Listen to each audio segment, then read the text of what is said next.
What if creativity wasn't just an expression, but a key to unlocking higher dimensions of time? What if art itself was a form of activation, a bridge between worlds, and a pathway to expanded consciousness? In this episode, we explore how visionary creativity intersects with time, technology, and collective evolution, revealing the deeper meaning behind time is art. What does it mean to truly live in synchronicity with the creative force of the universe? Welcome to Time is Art, the visionary path of creative activation. Tune in with the Galactic Spin podcast and expand your view.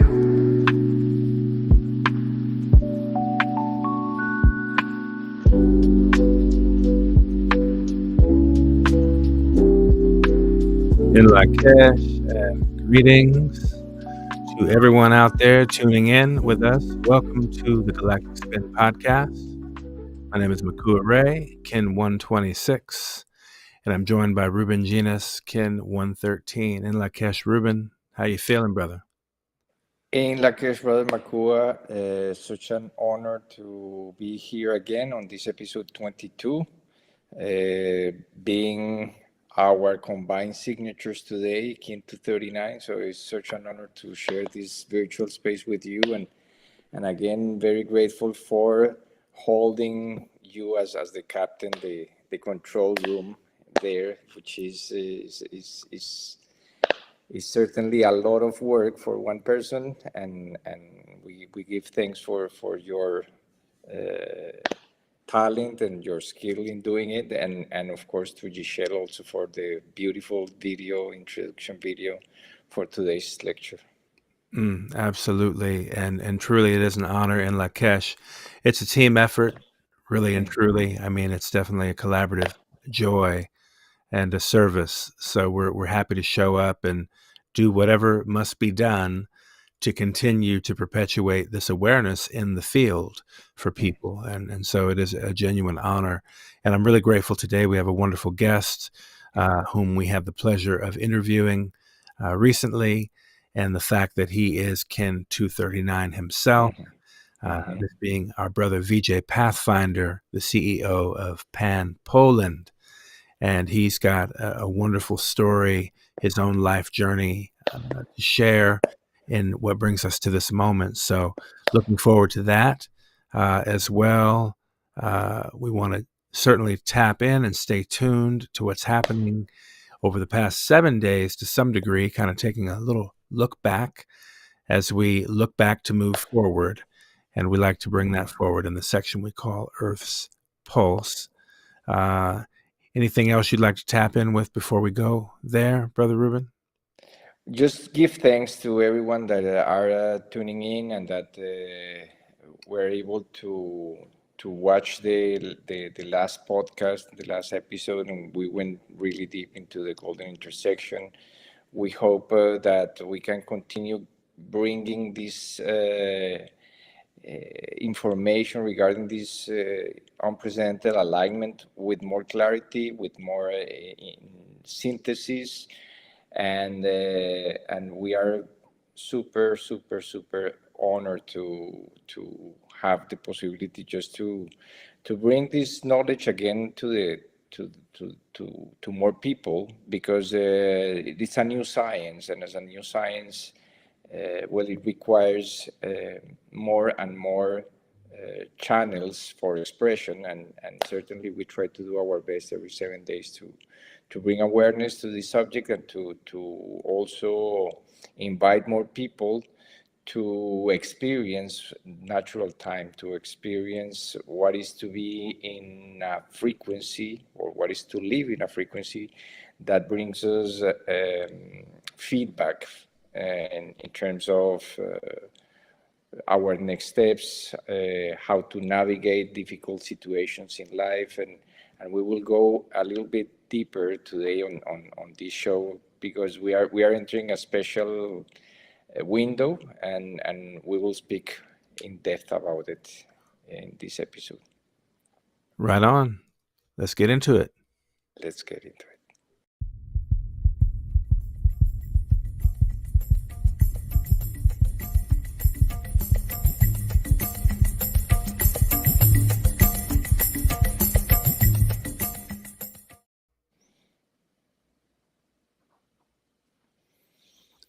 So having wrapped up this February window, this 49-day passage that we've been tracking, we know that over the past 7 days, we've closed that particular cycle.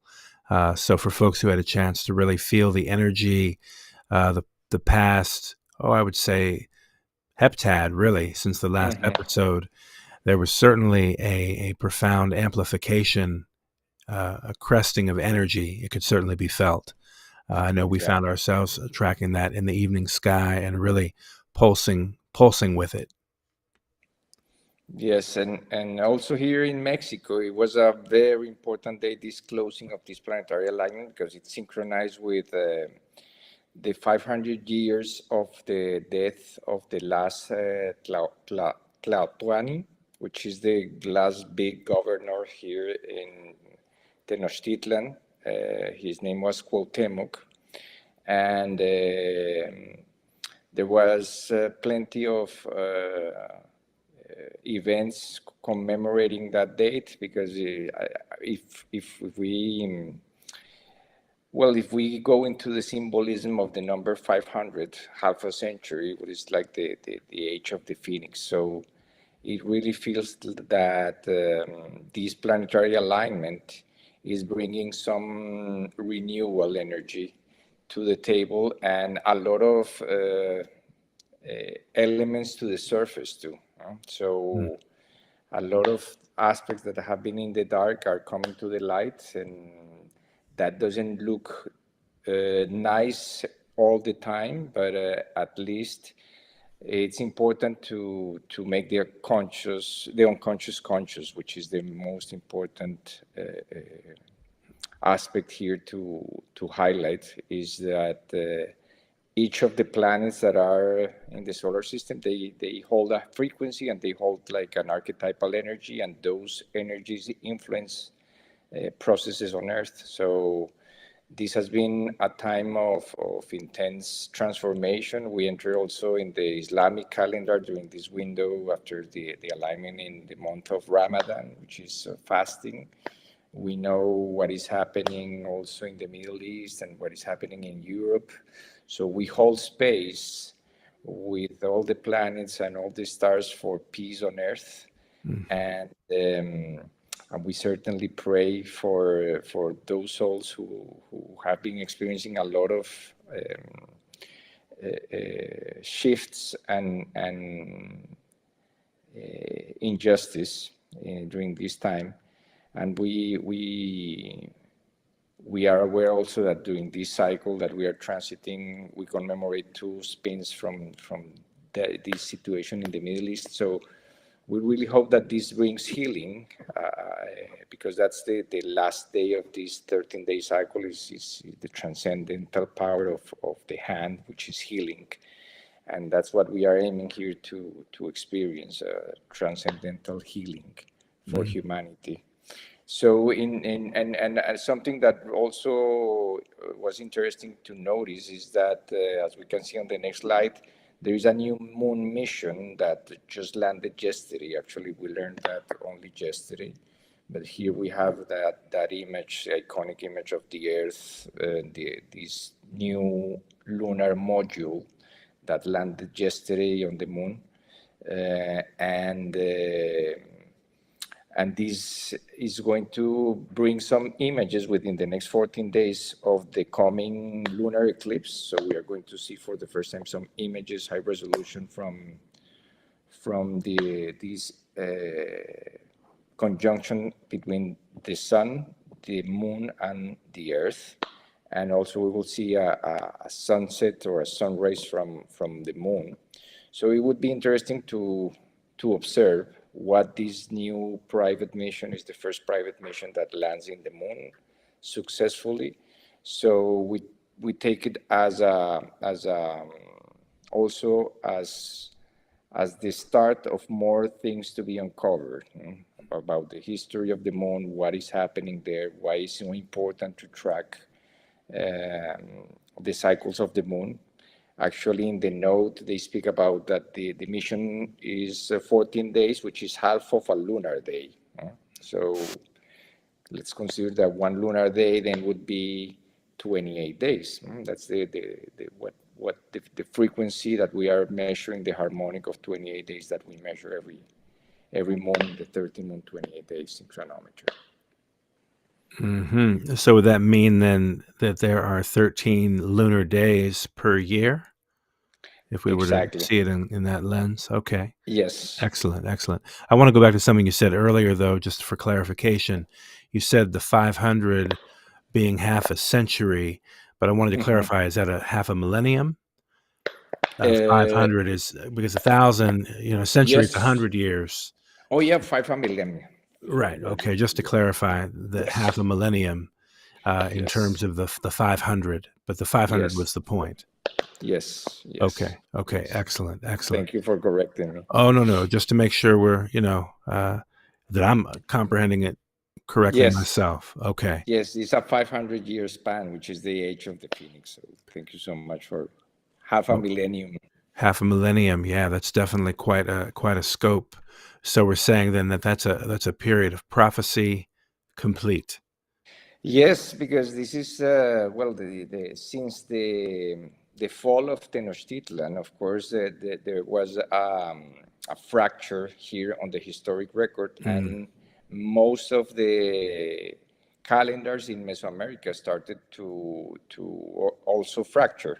So there are many different calendars today, and at the time of the fall of Tenochtitlan, it was one count for everyone.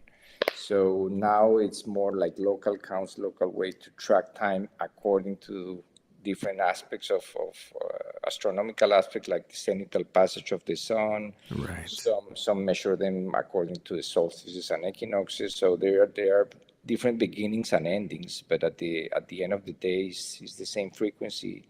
Is the cycles of 260 days and the solar cycle of 365 days, and the combination of those two, what all these tools to measure time that were created in Mesoamerica were designed for, and that are still in use by many cultures. Absolutely. So with that, let's go ahead and sync in and tune up. Yes. Right on.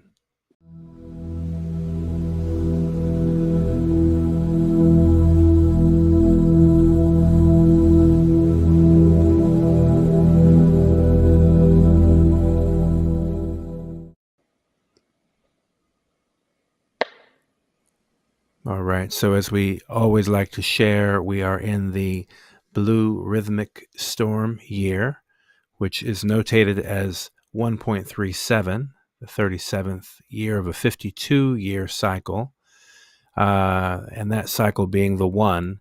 Then when we get to the 53rd year, that'll be 2, will be the notation there, we'll see, because we'll enter a new 52-year cycle. So we're in the 37th of that 52-year cycle currently. And so speak a little bit about the significances as to why we also have that highlighted here. Yes, well, the new Sirius chronology, which is a new way to date these periods, solar years and moons and days of the moon, it starts always with the new Sirius notation, which is the NS notation.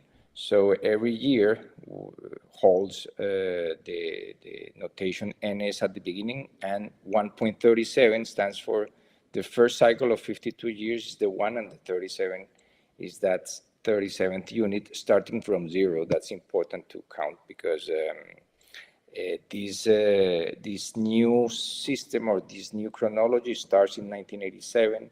So from 1987 to 2025, to the end of this year, we will be 38 years. But until we close those 38, well, this is really new Sirius cycle 1.37. And that's a fractal or a numerical expression of the golden angle. And that's a major protagonist this week, because we are precisely closing the 8th moon of the 13th moon year, or the planetary service wayspell, which is how is technically named. And this 8th moon, because we have 13 in total, holds that second golden section of the 13th moon year. So in the next slide, we can see that this fractal of 13, or this hologram of 13 units, also corresponds always to one of the 13 wayspells, of the 20 wayspells of 13 days, or 13 kin on the soul kin matrix. In this case, this entire year, again, is the human wayspell. We are right now on the 8th position of this wayspell, which is the blue galactic storm moon. So this entire cycle of 28 days that we are closing has been orchestrated or governed by that energy of the moon. The question that we have been asking ourselves during this entire moon is, do we live what we believe? Do we live what we believe? And certainly this 8th moon has been an opportunity to confront ourselves, look ourselves in the mirror as humans, and with integrity bring all those aspects of the self together, and catalyze them into something new, catalyze the change that we want to see in the world. So we are closing this 8th moon, and as we can see here, we are at the midpoint of the last week, or the last heptad of this entire moon, and we are 2 days away from the golden section of the year. This golden section is always marked by the last day of the 28th moon and the first day of the 9th moon, because actually midnight of that transition would be the exact golden section, but we take the 2 days, the days that the last day of the 8th moon and the first day of the 9th moon as a marker. And this part, in this case, this entrance to this golden section is enshrined by other aspects of the golden ratio. One of them, as we mentioned at the beginning, is the fact that the numerical notation of this new Sirius cycle 1.37 is a fractal of the golden ratio of 137.5 degrees. For those who are not familiar with the golden ratio or golden angle, is on a circle. The golden angle represents that point where the circumference of a circle is divided to hold the perfect golden section between the two areas. So on the red we see the trajectory of 8 moons, and on the blue one we see the 5 moons that are still holding us the future. And that trajectory, if we perceive as a solar orbit as the entire circumference, well, basically the golden ratio or the golden angle of that orbit would be that entrance to the 9th moon, or the exit of this 8th moon, that will take place on March 6th. And this particular entrance is unique in 52 years because it's going to synchronize with heptad the heptad number 33, or the week number 33 of the year. That entire week, those 7 days, according to this fractal measure of time of 260 years, 260 moons, 260 Solkins, 260 days. According to that, we have also 260 weeks. And in the 260 week fractal, which is equivalent to 5 years, each year has 52 weeks, 5 cycles of 52 weeks or 5 years equals 260 weeks. In that fractal, we enter week 137. So we will enter the year in the fractal of the year, ns.137, we will enter week kin 137 at a golden angle of 137.5 degrees, considering that the trajectory of the Earth around the Sun. Can we just pause for a moment just to appreciate how elegant the framing of all of this actually is? Yes. I mean, we can't make it up. We can't mess it up either. So it's perfect. Yeah. So to just appreciate its orchestration. It's this beautiful scaling of the fractal qualities of the golden ratio. And it's something that we discovered in the process of assigning this kin to the 7-day cycle, because we have that fractality of, okay, if we have in 1 year exactly 52 cycles of 7 days, and in the Solkin, one of those cycles, 52, is called a castle, then we have a castle of weeks, or a 52 unit cycle of time, in which each unit is 1 week, not 1 day, but 1 week. So yeah, this is really one of the most outstanding alignments of this entire year, having those 3 aspects: the golden angle, kin 137, to give the entrance to that golden angle, and the fact that we are transiting the new Sirius cycle 1.37. So those are 3 layers of fractality that are converging at this point. And some people, we were having a conversation a few days ago, like, so what can we do with this? What does that mean? Well, it really is like giving a weather report, and we will have perfect conditions, perfect weather, and we can make the best out of it. Basically, the conditions are really there for harmony and for beauty and for all the most elevated aspects of the self to be harnessed. So right. Between the moon of integrity and the moon of intention. Yes. So what are the intentions that we're holding now, into this new cycle, this new energy? Yeah. Yeah, and as we can see it, another layer, but we will go deeper in the next episode.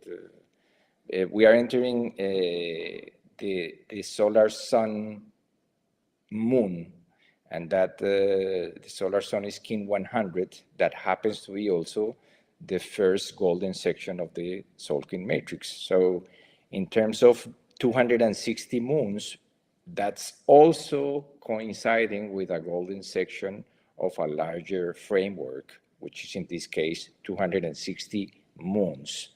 So we see that the numbers don't lie, and that the golden proportion has been there all along. It's just that we didn't have this new set of filters or lenses to perceive it. But now, the more we experience or explore this fractal count, the more it reveals its secrets and treasures. And this is basically a more, let's say, exact representation of those cycles of 52 weeks. At the center, we see the structure of a castle. In this case, is as we can see on the diagram, we are transiting 52 weeks that are the equivalent of the 52 kin of the blue castle, or the third cycle of 52 days, that will arrive to this point of harmonic resonance within the 13 moon year, also at the entrance of heptad, or week 33. So the two systems, the 13 moons and the Solkin, are also connected through these two expressions, the circle and the square, in which the square represents the layout of the 52 moons, this spiral connecting the red, the white, the blue, and the yellow. And as we can see, the heptad 136, which is this heptad, and heptad 137 is an approximation to that golden ratio, and that's the point where we see the 32 and the 33 in the diagram. So this is a really auspicious window. We will see what the new cycle brings around this heptad, but we wanted to really make emphasis today, because on our next episode, we will explore some of those layers. But in the next 7 days, a lot can happen. We see that there's a lot of geopolitical movements taking place, and we will see how that harmonizes this coming week. And then the 260-day cycle, but because let's remember that we are measuring those two, the 365-day cycle and the 260-day. We are in the 19th cycle of 13 days of the Solkin matrix. We have one entire cycle of 13 days to go. And this cycle goes from kin to 35 to kin to 47. From the blue magnetic eagle to the blue cosmic hand, kin to 47. And that's also the third cycle of this cycle of 52 days, called a castle. It's the green castle, the one that we see on the right with a small watermark in green. So this entire cycle is at the center of the journey board, which is, if we put these 5 cycles of 52 days on a structure, on a cross, that green castle, or that cycle of 52 days, is always at the center. So we are basically at the heart of time since we entered this cycle. And in the next slide, we can see that this entrance to this cycle is also opening the way to the entrance to the 13th column of the Solkin matrix, which in terms of what we measure here, which is the fractal time compression quality. For those who are still not familiar, fractal time compression refers to the ability or the capacity to connect different cycles or measures of days in expanded as weeks, as moons, as years, or as Baktuns. Here we have in the 13 Baktun map of recorded history created by Dr. Jose Arguelles in the Mayan Factor, presented in 1987, that last cycle, called the 13 Baktun, of this evolutionary period of 260 generations, was entered precisely on a golden section of the Gregorian count, or the Roman count, which was the year 1618. So in a similar fashion that we are now closing the golden section of the 13 moon year and entering that 13 column or 13 harmonic run of the Solkin matrix, well, in a similar way, when we crossed that threshold in the year 1680, we were also crossing a golden point of harmonic resonance based on the golden proportion, on this number 1618. So this entire cycle of 20 days, we will speak more about it in our next podcast. But just to give the heads up, it corresponds to the Baktun of the transformation of matter that goes from 1618 to 2012. So in 20 days, we will leave the compounding effects of the last 400 years before 2012, which is the years comprise in that, the cycle of years comprising in that portion of the map, that last column, in which each unit, kin to 41, kin to 42, kin to 43, corresponds to historical events that distinguish or that were highlighted in this map as the most important events of that time. So, because in this period of 1618 to 2012 is where, according to the Mayan factor, we experienced the rise and triumph of scientific materialism, the European world conquest, the Industrial Revolution, the democratic revolutions of America, Europe, the colonialism of Africa, Latin America, Asia, the industrialization of Japan. So many things happen in this period that we have now the chance to really make conscious. Time is accelerating, so the more, every time that we reach this column, we pay special attention because there are important events connected to those 20 days that has happened in recent times.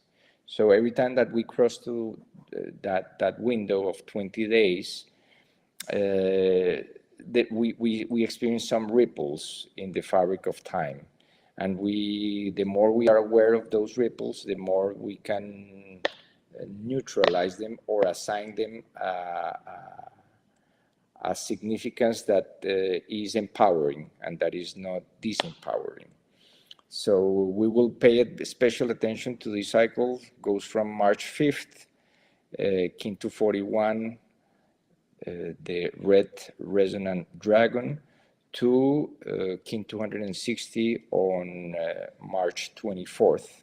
So we will, in the next episode, go deeper into what happened during those years and why is it important to keep track of those, because the more we can weave a continuous story in between our past, our present, and our future, the more we can develop what is called continuous consciousness, a coherent and logical step-by-step or connection between events on Earth that are in a way orchestrated or at least imbued by the resonance of the 13 Baktun map.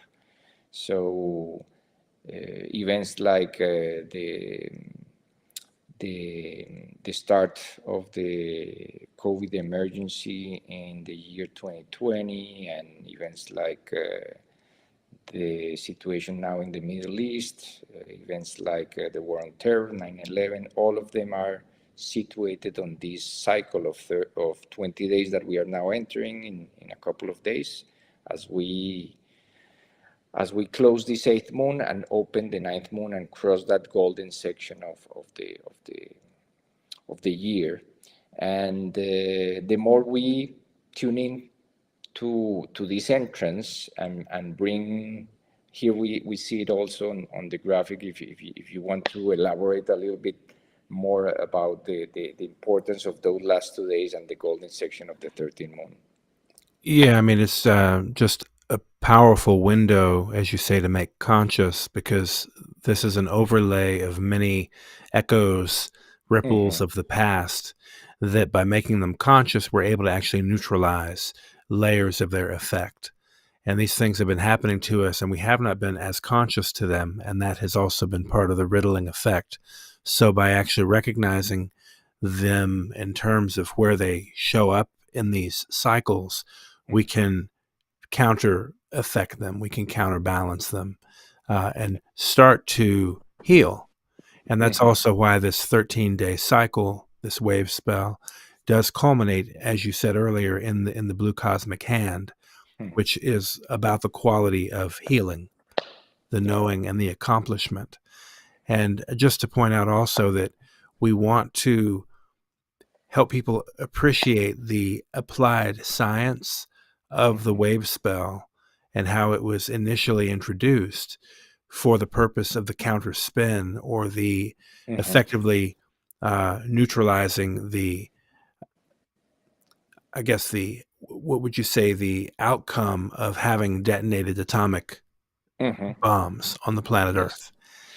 Yes. And so yes, that was the explosion of the nuclear era at the end of the 13th Bactoon, on the last 3 cartoons, or 4 cartoons, as we will see in our next episode, is certainly what catapulted this entire process of deterioration of relationships between nations, and also of our place here on Earth. It was thanks to nuclear energy that we realized that we already achieved the power to obliterate ourselves and the planet that gives us a home. So since then, we have been in that dangerous path of playing with that power, and we really hope that during this entire 20-day cycle, we will find ways to rebalance the equation, and to, at least in our own personal universes and personal lives, we bring peace. The more we can bring peace to our interior self and our lives, the more we can radiate that peace and that harmony to the world. And we pray for that more people can really tune in to the harmony that is present in the cycles of time, and that just by tuning in, that creates enough ripples in the field to affect even the most tragic and destructive powers that we experience here on Earth, like the nuclear energy. Absolutely. Well, I tell you what, one thing I want to give a shout out, because our son Zachy is kin 247. Oh, yes. And so the culmination of the current wave spell will be his kin, his signature. And also, really quick to reflect, several wave spells ago, in fact, wave spell 3, we initiated the blue hand wave spell there. With the awareness of that applied science of working with the wave spell energy as it was initially introduced and intended when the dream spell codes were first presented publicly. It was intended that the activation around the blue hand wave spell was very important to that work. And here we find ourselves now in this wave spell completing with the blue hand. So I think that's a very interesting just thing to consider, how we have the wave spell 3 and now we're wave spell 19. Yes. Both bookending with the blue hand energy. Yes, and also the fact that the year bearer is kin 19 and kin 247 is the last kin of that diagonal of number 19 on the soul kin, which is 19 times 13 is 247, while kin 19 is 19 times 1. So we go from in an entire 260 days, we go through those 13 numbers or kin that represents the multiples and the factors of the sacred number 19 that is coding this year, and that represents divine mercy, that also represents the numbers of circles present in the flower of life. So the number of moons present in one metonic cycle of the moon, and is the basis of the vigesimal mathematics of the Maya, the 019 code, those 20 characters that are embedded into that 019 matrix. So this completion of the 520 days from what we experienced in the Middle East on October 7th, 2023 is it's an opportunity. Again, now that there is an alleged ceasefire, we really hope that these 520 days can end with some sort of solution, a two-state solution, of course, that honors and respects the lives of all the people involved in the conflict and that are suffering so much in that region. Absolutely.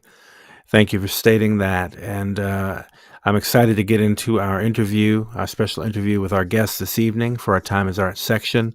So without further ado, let's go ahead and get into that.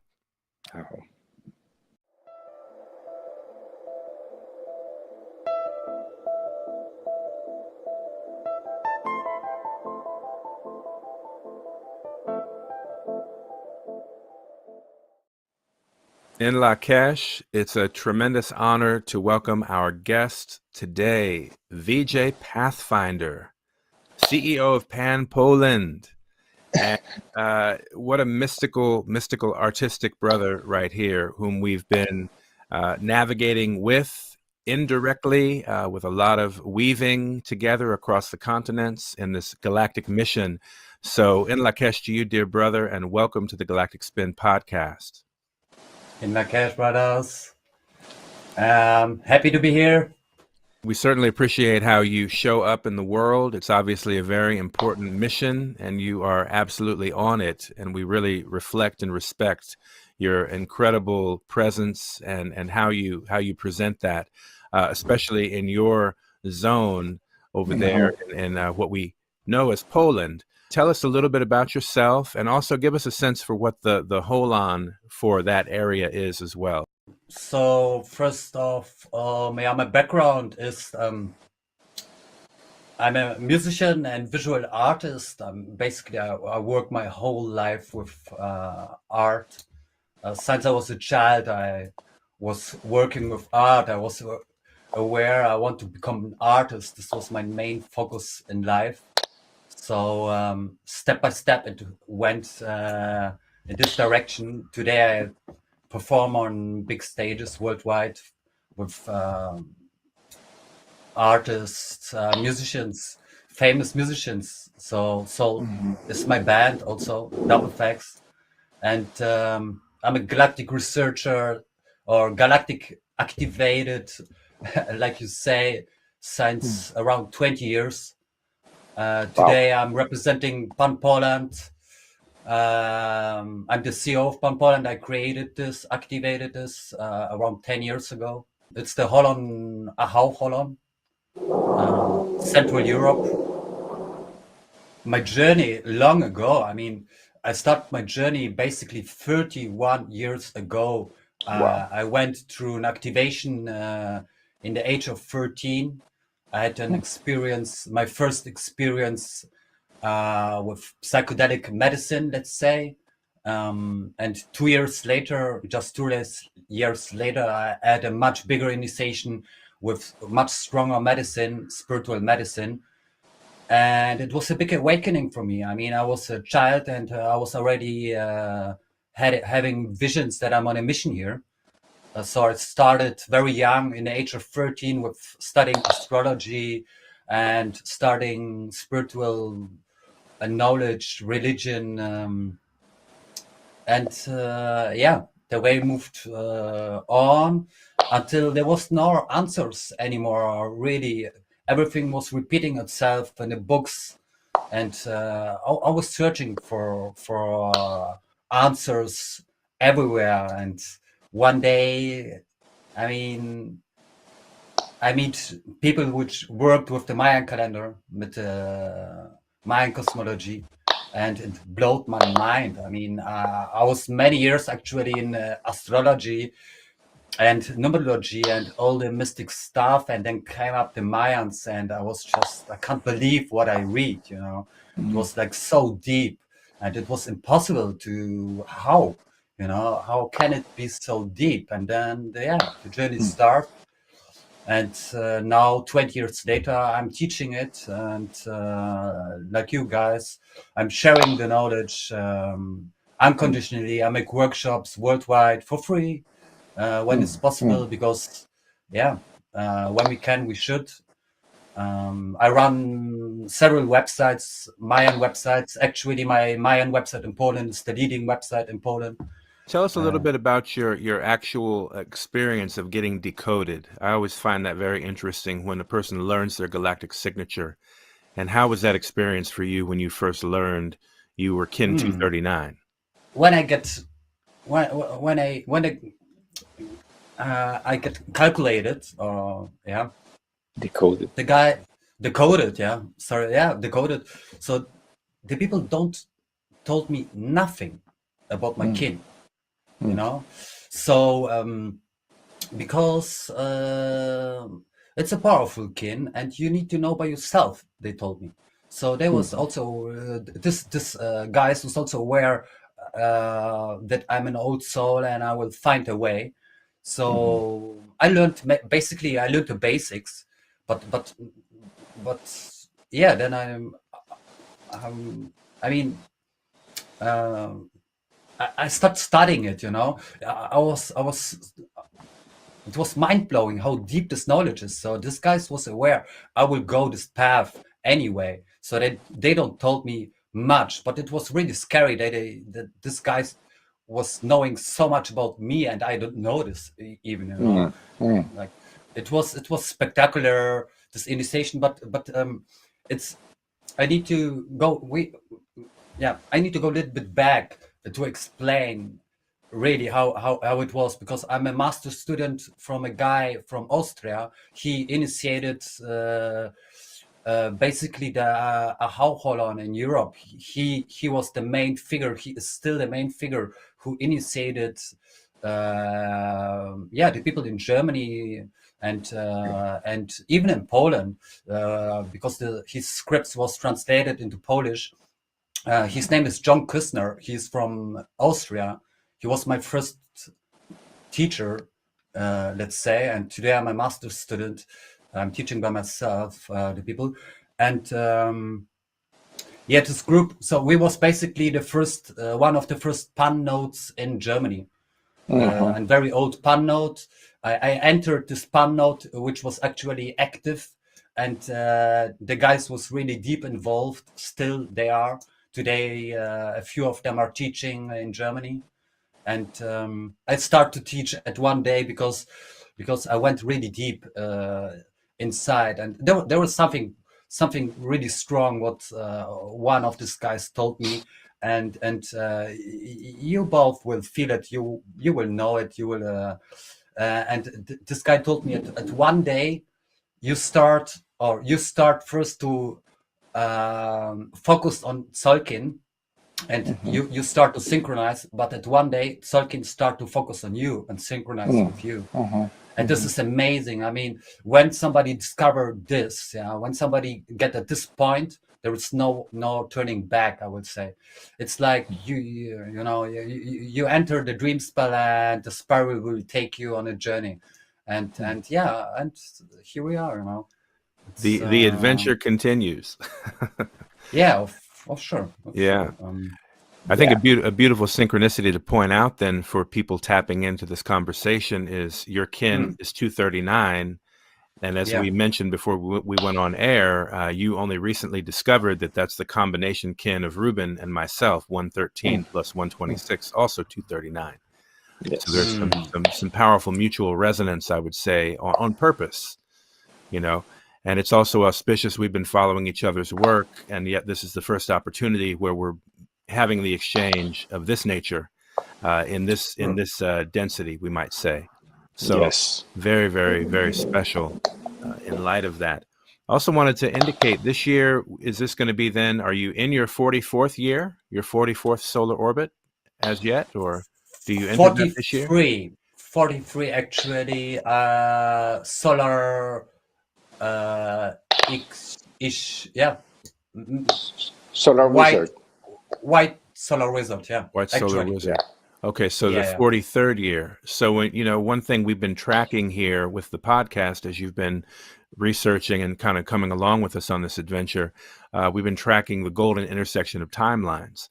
And one layer of discovery is that every human also has their Get Phi day, we're calling it. Basically, it's when they turn a sum of 16,180 days since their birth. And that's the day that we've been able to identify. So being that you'll be 44 on your next birthday, if that's correct, then when you enter your 44th year, 108 plus 109 days later, will be your Get Phi day specifically.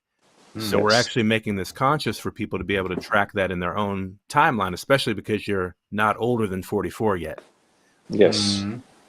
So it's very special. Like somebody like me, I have to reflect back. I passed it in 2018. So I can reflect what was happening in resonance at that time for me, and a lot of things were revealing. But to know you're actually approaching it, I think is also very, very special. Sure. Interesting. Today, for me, it's interesting. It's this day, this P day, what you mentioned. I know exactly. It will be, in my case, it will be, I calculated it already after you told me this a few days ago. I calculated yesterday was a loop to this day in the future. So yesterday on the Lunar Warrior, it is connected to my P day because it will be, I think, lunar seed, lunar star, the guidekin of yesterday. So my P day is lunar star, I think. Wow, King 28. That's amazing. If anybody out there listening does want to determine their own Get Phi day or P day, I like that, for themselves, all they have to do is just do the calculation 16,180 days from their birth, and that will help them discover that for themselves as well. And then when we do realize that calculation and seeing what the layered synchronizations are is always revelatory. So yes, especially considering that 443 years is the next golden number of Phi day for the Gregorian calendar. So the fact that we have that relationship between 443 and 44.3 as fractals is a very interesting aspect of this discovery. And I just also want to first acknowledge all the work that you have been doing, brother, and all the support that you have been showing us throughout the years. This is the first time that we meet in person or face to face. True. Thank you. So this is for me a really special moment and an opportunity to recognize that this is something or a knowledge base that is not easy for many people to access, and especially you being in Poland. I wanted to ask you, how has been that role that you have been playing to bring this to your language, to your native language, and are you the only person in Pan Poland, the Planet Network nodes for your country, doing this translation work and Yeah, I'm the bringing it only from one. other Yeah, yeah, languages? yeah, yeah. Wow. Yeah. First of all, it's super difficult in Poland because the people are like, it's not just in Poland. I mean, the people are in rush. The people have, in Poland, it's really difficult to live when you live in a system. Yeah, so it's not easy to bring this knowledge to people, especially they have no time to go deep, so we need to find the right words. That it's because, yeah, when you dive deeper into this, it's getting complex and more complex, so we need to find a new language. For my luck, in Poland, we have this knowledge since many years. And I mentioned I'm a master student of John Küstner from Austria. His website, by the way, is maya.at. It's an amazing website. And John Küstner, he went to Mayan cosmology from the perspective of the pedagogic side and the psychological side. So he went really deep into the archetypes, how they influence our consciousness. And so John Küstner was invited to Poland many years before. We have a Maya publishing house in Poland since 24 years.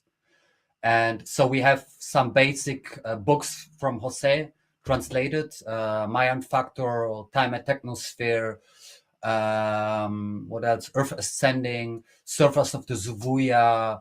We have a few more, but not much more. And this Maya publishing house was also operating just like a one-person mission. This woman, which operating this Mayan publishing house, it's called Pulsar. It's called Mayan Publishing House Pulsar. Amazing name. I love the name. By the way, she is Crystal Skywalker. I'm connected with this woman since many years, and I'm connected over the Kimi in my wave spell, because Crystal Kimi in my wave spell is the analog kin of this woman, and she's even in the wave spell of Ik. So she is in my occult quartet. So I'm very connected with this woman, and this woman makes an amazing job, Hania from Warsaw, because she translated these books from Jose, but also she translated books from my teacher, John Küstner, into Polish. But she has to use a very simple language. So she cannot came up with the cosmic stuff so easy. The people really, so she, in a kind of way, she translated it and served it like little bit like an astrology chart system, a little bit, not just, but because the consciousness was very low 24 years ago in Poland. We was short after communism. The people have nothing really. It was like education was really low, really low. So we have a hard work here. And this Mayan website, which I run since 10 years, I'm translating everything by myself. It's a one-person job. I pay for everything by myself, and I keep on going everything by myself. We have this P.A.N community in Poland. We have a lot of people initiated into Mayan cosmology. I would say thousands, not hundreds, definitely thousands. You can see it from the movement what she have, and we are in conversation. And actually, this year is really crucial. I had a few days ago, I had a phone call with Hania, and there's something big coming, because I will take over now the publishing house from Hanya, because she is like she struggled with bringing this knowledge still out to the people, and I was feeling it kind of, and I was creating a publishing house by myself, but yeah, now everything went like this direction, that we will do this together, and she will now have my helping hand and my crew. I built a crew, and so but it's hard in Poland. Yeah, I can say it's hard anyway. It's hard to create a community also. The people are like looking for themselves because they're struggling, especially with money. A lot of people struggling. They need to keep on going somehow, so they have no time to read these books. We need to give them some help with, yeah, like what we do with our publishings, to adjust them and to help them to sync. How was that transition from integrating and embodying this knowledge base and creating art and the visual work that you do? How was that blending? We all appreciate that despite the complexities of and the novelty of this knowledge, it is all based about time is art. That's the basic concept. How do you apply that concept of time is art to your work, and how is that part of the way you teach it? How can you use how can we use art to teach this, so that it's not just mental, but it's Wow. something Yeah, that we experience? difficult question. Wow. I mean, I integrate it, like, for example, by creating music, because I'm also a musician. I will publish soon a few, even I will publish soon my music. So, for example, in music, it's quite a thing, but because I know when a day is coming and I'm in sync with this day, so I definitely know I need to work.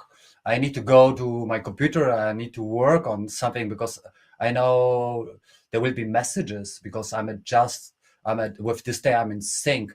But I do a lot intuitive, Ruben, and especially in art. So in my profession as VJ, a lot of things happening live. So I prepare for my shows, but a lot of things just happen in real time.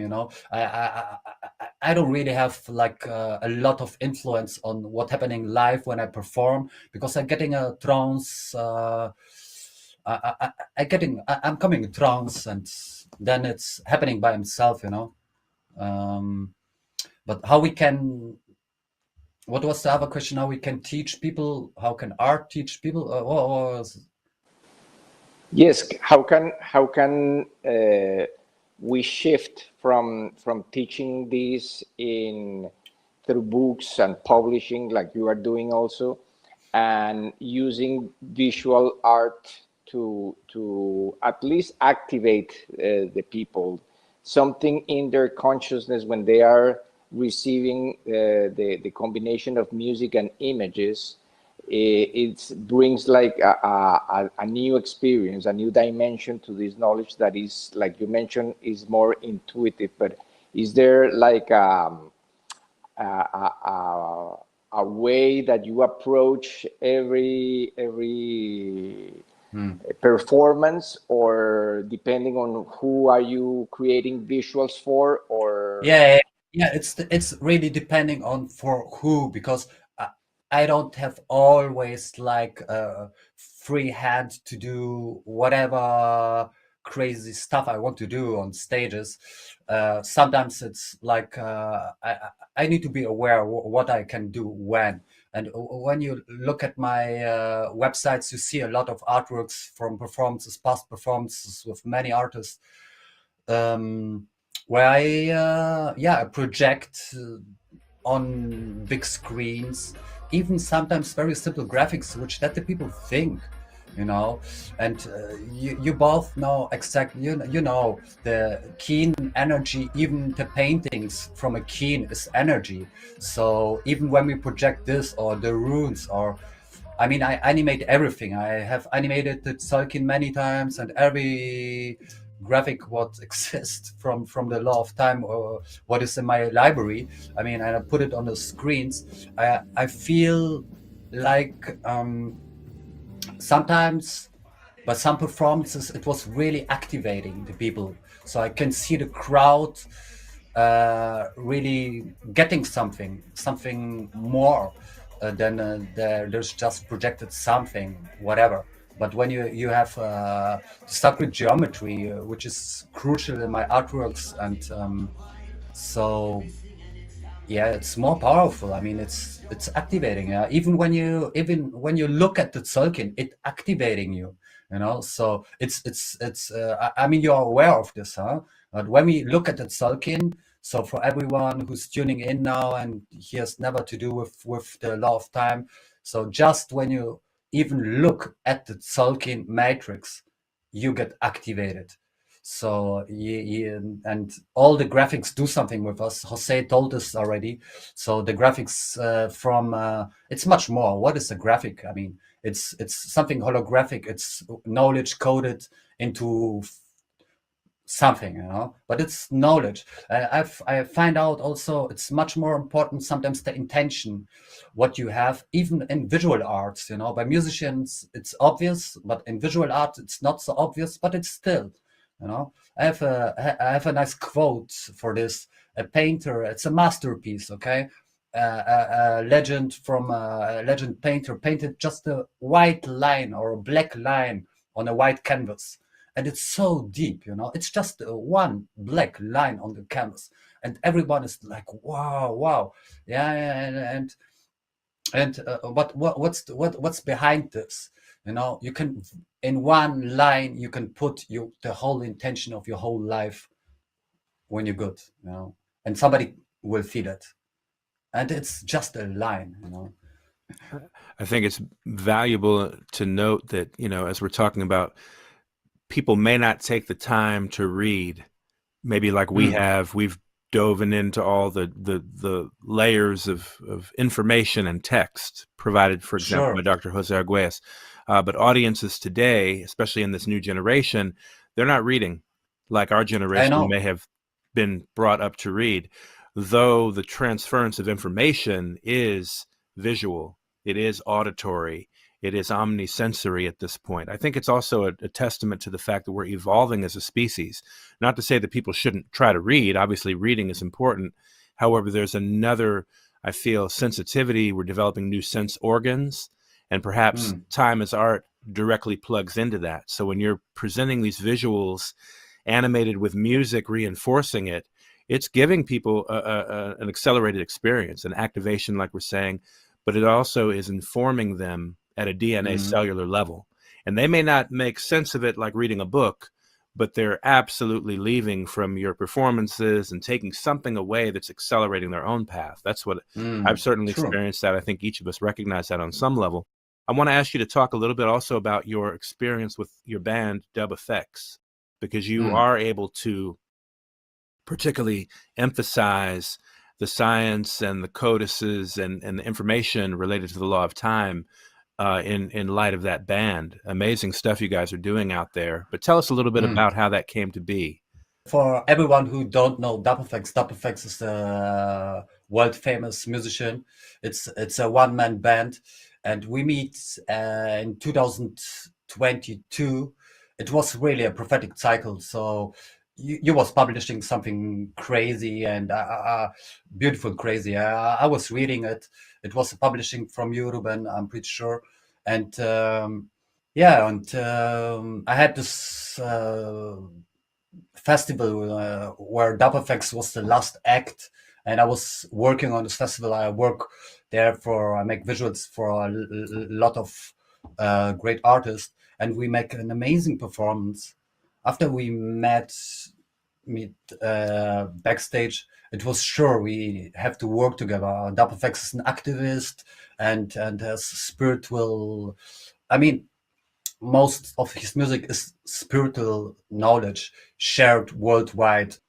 It matches so strong, so we start to work together, and it's already year 3, and we perform worldwide.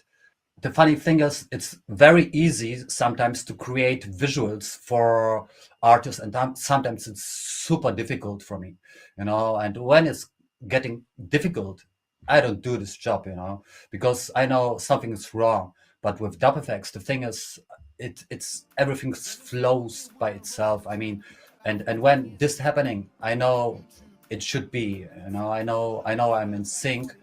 And yeah, it's magic in real time. I mean, you need to see a show. WFX is coming to US, by the way, this year.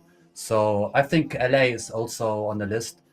Yeah, last month WFX was in Mexico, so I can't move. I wasn't there because I work on my hip hop album and I had no time. My videos was there. I have a plan B when I cannot go with the crew, so there is a video running, and it's super in sync. So yeah, it's not just DubFX. I mean, DubFX was an interesting thing.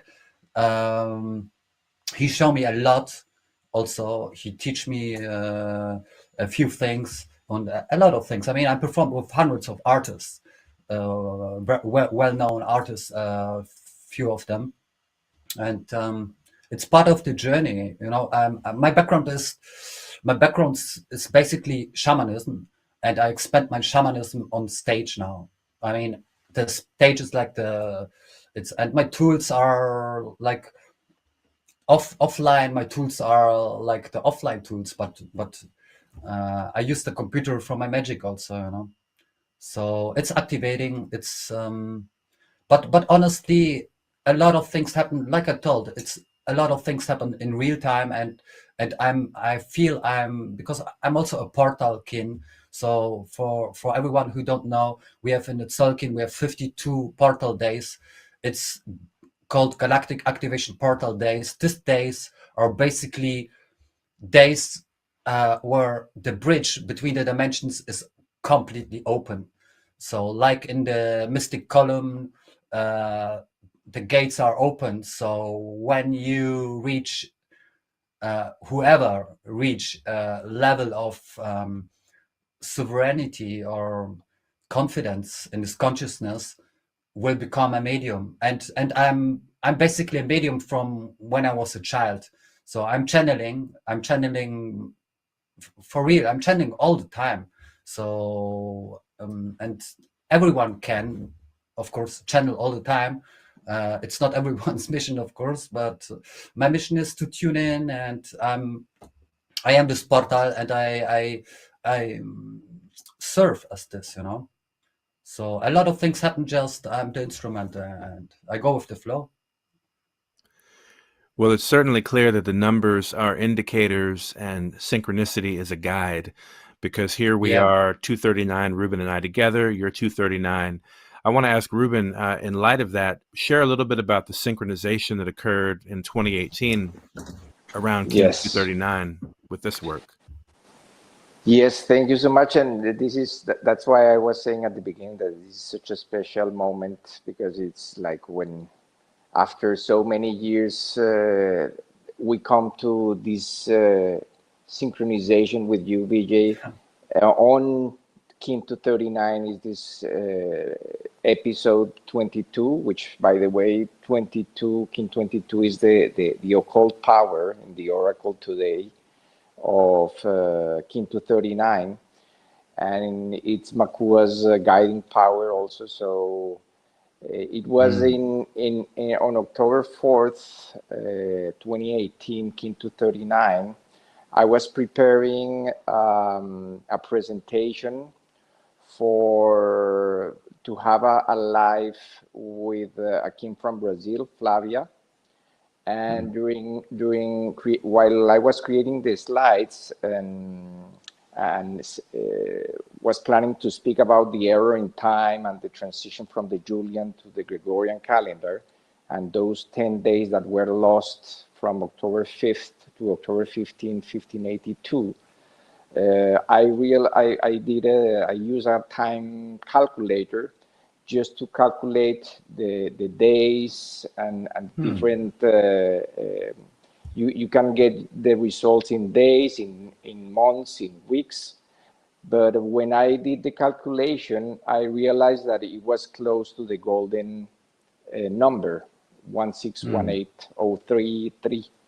And that day, I decided just to add to October 15, which is day 1 or ground zero of the Gregorian calendar, to calculate what would be the date that we will reach the golden number.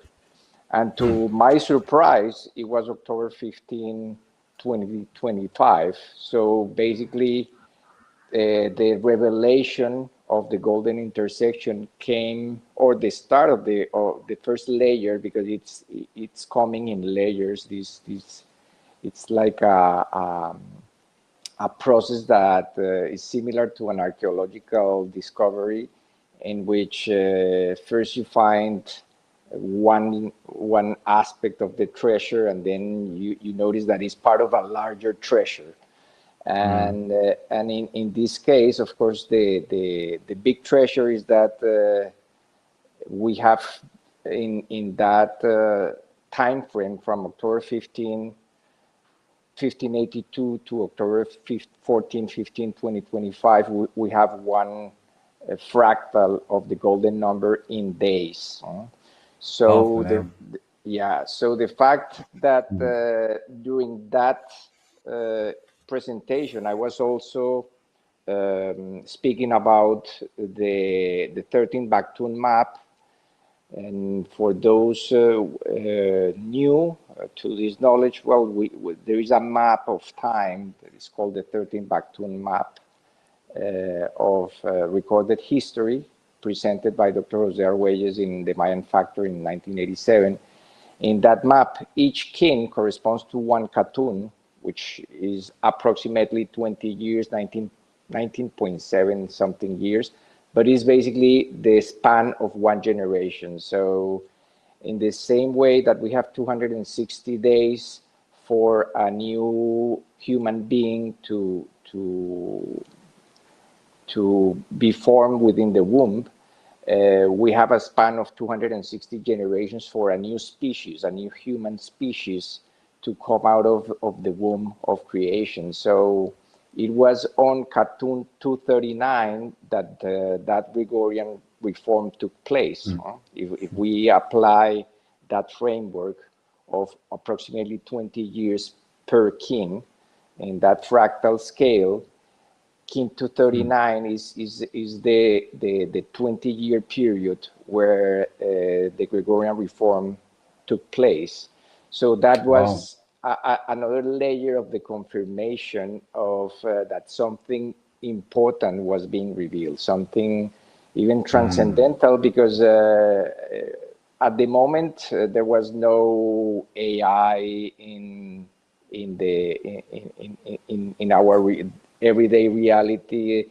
There was not such a complex geopolitical situation in the world. And now that we are so close to the golden intersection, we can relate and we can perceive that there is something bigger happening, and that even as one of our prior guests, Daniel Pinchbeck, said, posted today on his social media, we are at the precipice of, he used the term, an evolutionary precipice. And it really feels like we are reaching some sort of event horizon that will give us either the opportunity to make a quantum leap in evolution, or fall into dystopia. So the idea is that we can direct the process by tuning into harmony. The more we tune ourselves to the hidden harmony behind the chaos that we see today in the world, the more we can influence that process, that evolutionary process, so that evolutionary precipice represents a quantum jump in consciousness and not a fall in consciousness. So this is just a brief summary of why this is such an important episode for us, and why having you here after so many years of commitment to this knowledge, and being able to discover along with us the transcendental nature of the golden intersection is an opportunity to give thanks for how everything is coordinated, everything is synchronized, and it took us 7 years to meet since then, because I think crazy. I know you since before, since we started Harmonic Convergence on Facebook. I noticed that you have been there, present every time, giving your like, your thumbs up, and sharing the information. So it's such a beautiful opportunity to see you and acknowledge that. Brother, same for you. I have one question. Will it happen by automatic that's or what? I mean, golden intersection this date is really crucial. I see it. It's a loop to this 2012-2013 window. Everyone, like you mentioned before in the podcast, everyone was waiting 2012. Of course, we was not waiting. We was aware it's a cycle of 52 years, and we still have until 2039. I mean, even this number, the year 2039, is so crucial still to the keen loop. But you feel it will be by automatic, the people, but because I see it a little bit like a little bit more dramatic, you know. I read today, or maybe not dramatic, but I read today a script from my teacher, from John Kustner, and he wrote something like, we are standing at the threshold where we need to decide if we want to go left or right, and truly we need to decide. I mean, we made the decision years before. We are in sync with the natural cycles. And I want to point here on something, because a lot of people don't know. This is also the problem with this whole Mayan cosmology knowledge. The people think it's a system, like some systems, like you can use it or not, but in the end, believe me, you have no, you know exactly, we have no choice. There is just one choice. You live in the natural time, or you live in the synthetic time. There is nothing between. So we just need to decide. I mean, a very important point is the discovery of the law of time. I mean, it's a discovery. It's the law of time is not something like it's not a system, it's the nature. So yeah, and definitely we're standing this year, I feel it very much, like for me, humanity is standing on a very, very crucial examiner. And this will happen definitely on the golden intersection. We had a few examina before. I think Jose mentioned this, I'm not sure, but we have every few years we cross like energy borders, and then the universe expecting from us a very concrete consciousness. When we don't have it individually or planetary, we need to live with consequences. Yeah, like what happened actually, the wars, the conflicts, this is consequence. This is the consequence of we are still not on a higher enough level of consciousness as humanity at all. I mean, when you look at what happened worldwide, this chaos. I mean, you can see also the harmony in this chaos. But my question is, it's just a provocation, but will the heaven on earth be by automatic, or do we need to do something? Huh? That's a good question. I'm pretty sure I can answer by myself, but I'm curious what you say. Yeah, well, I see it more in chaos theory. There is something called an attractor point, which is really a point within any phenomena that is driving it. Even though it looks chaotic, there is a vortex that is organizing the apparent chaos into a harmonic pattern.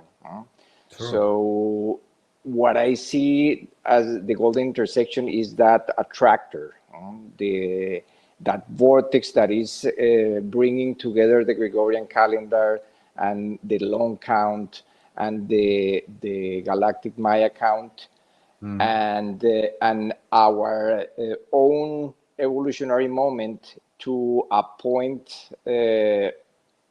that will, let's say, it's a threshold that we have an opportunity to tune in, and the more we tune in, the more harmonic it will be. But it will not be automatic in terms that we need to make conscious the unconscious. Basically, that's the premise of the law of time. So in my personal perspective, it is important at least to grasp the uncanny and unprecedented nature of the golden intersection in terms of bringing together all those systems to one particular date, and how we can make the best out of that in our personal lives and in our collective journey of evolution, because basically it's not just one day, but it's really a window. Like 2012, December 21st, 2012 was also like a threshold or a window of opportunity. This golden intersection is also like a window that we are now, as we speak, we are approaching that number, that perfect match. And when we pass that threshold, we will still be in that vicinity of harmony. So there is basically let's say that 2025 and 2026 will be decisive, because we will be within that window. We will be close to the bullseye. The only thing is that the ground zero of that bullseye, the exact point or sweet spot, would be October 14, 15. But we have a window of opportunity close to that, because after that comes December 21st, 2025. So in between October 15, 14, 15, 2025 and December 21st, 2025, the solstice, I feel that we will have a window of extraordinary harmony, bringing to the surface aspects of evolution that were not we were not conscious about them. Like we were not really conscious a few years ago of how AI was going to represent such an exponential point of acceleration for humanity. So this golden intersection is also bringing us into that exponential curve where even people like Terence McKenna and Daniel Pinchbeck and Jose Arguelles mention as the omega point. We are reaching some sort of point that things will be not the same, and things we are seeing today that things are not the same. They are Daniel Pinchbeck also mentioned that it's becoming, reality is becoming more psychedelic. Like it's difficult to distinguish fact from fiction. The fact that there's so many deep fakes and narratives going around that we don't even know if they are true or not. There is a layer of truth that we are tapping with thanks to these codes and thanks to the mathematics of the long count, that it's that we cannot deny. They are there. Is this scientific fact? It's mathematical. Is a mathematical alignment. What we do with that is up to us. Really, is up to each one of us. And I would like to, Maku, also give your take on that, because this is only my personal opinion, of course. Well, I certainly appreciate the question, VJ Pathfinder. For me as well, all I can do is offer my own resonance of this experience, because it's happening to each of us organically at this point. One thing that I feel we're being invited to is to become more interior at this time. Because if we depend upon the exterior vision of things, it is easy to manipulate that. However, if we rely or lean into the interior at this time, we're going to experience a deeper resonance of what's revealing. And not to say that the exterior doesn't serve its purpose, but it's always going to reflect our interior design. So we're in a malleable holographic experience right now. And as Daniel Pinchbeck might describe it as psychedelic, that's one experience that could interpret what we're experiencing during this phase shift. Another thing is to really come to a level of acceptance that as a species, our planet is also being invited into a higher vibration of itself. And here we are, we're subjected to that, whether we like it or not. At the end of the day, though, as Ruben says, it's going to depend upon where we choose to focus our energy. If we focus on the exterior things that are coming at us at lightning speed that we don't really have much control over, then we're going to, in a way, get swept away in that world of distraction. And so one of the benefits of having these tools at our access is to serve as a barometer for measuring truth. And like the saying goes, he who feels it knows it, right? That's a Bob Marley lyric, right? He who feels it knows it, Lord. So I feel like right now, because we have to move into a greater sense of resonance and trust our feelings, that's a very interior process. And that's part of the recalibration with also the galactic scope of what's happening. It's not just something happening as an Earth process, it's a galactic process as well. It causes me to also want to ask you, VJ Pathfinder, I know, for example, in your background, you have the reference of Arcturus and some of these other galactic references. I just want to have you, in your own experience, kind of posit why that's important and how that expanding your view to include the consequences of a galactic initiation, perhaps. I'd like to know how that's being experienced by you in your own internalization at this time. Definitely, we are involved in something much bigger on Earth. It's like you mentioned before, it's something beyond this planet. It's a transformation in this whole solar system, but it's also something much bigger, not just this solar system. It's evolving.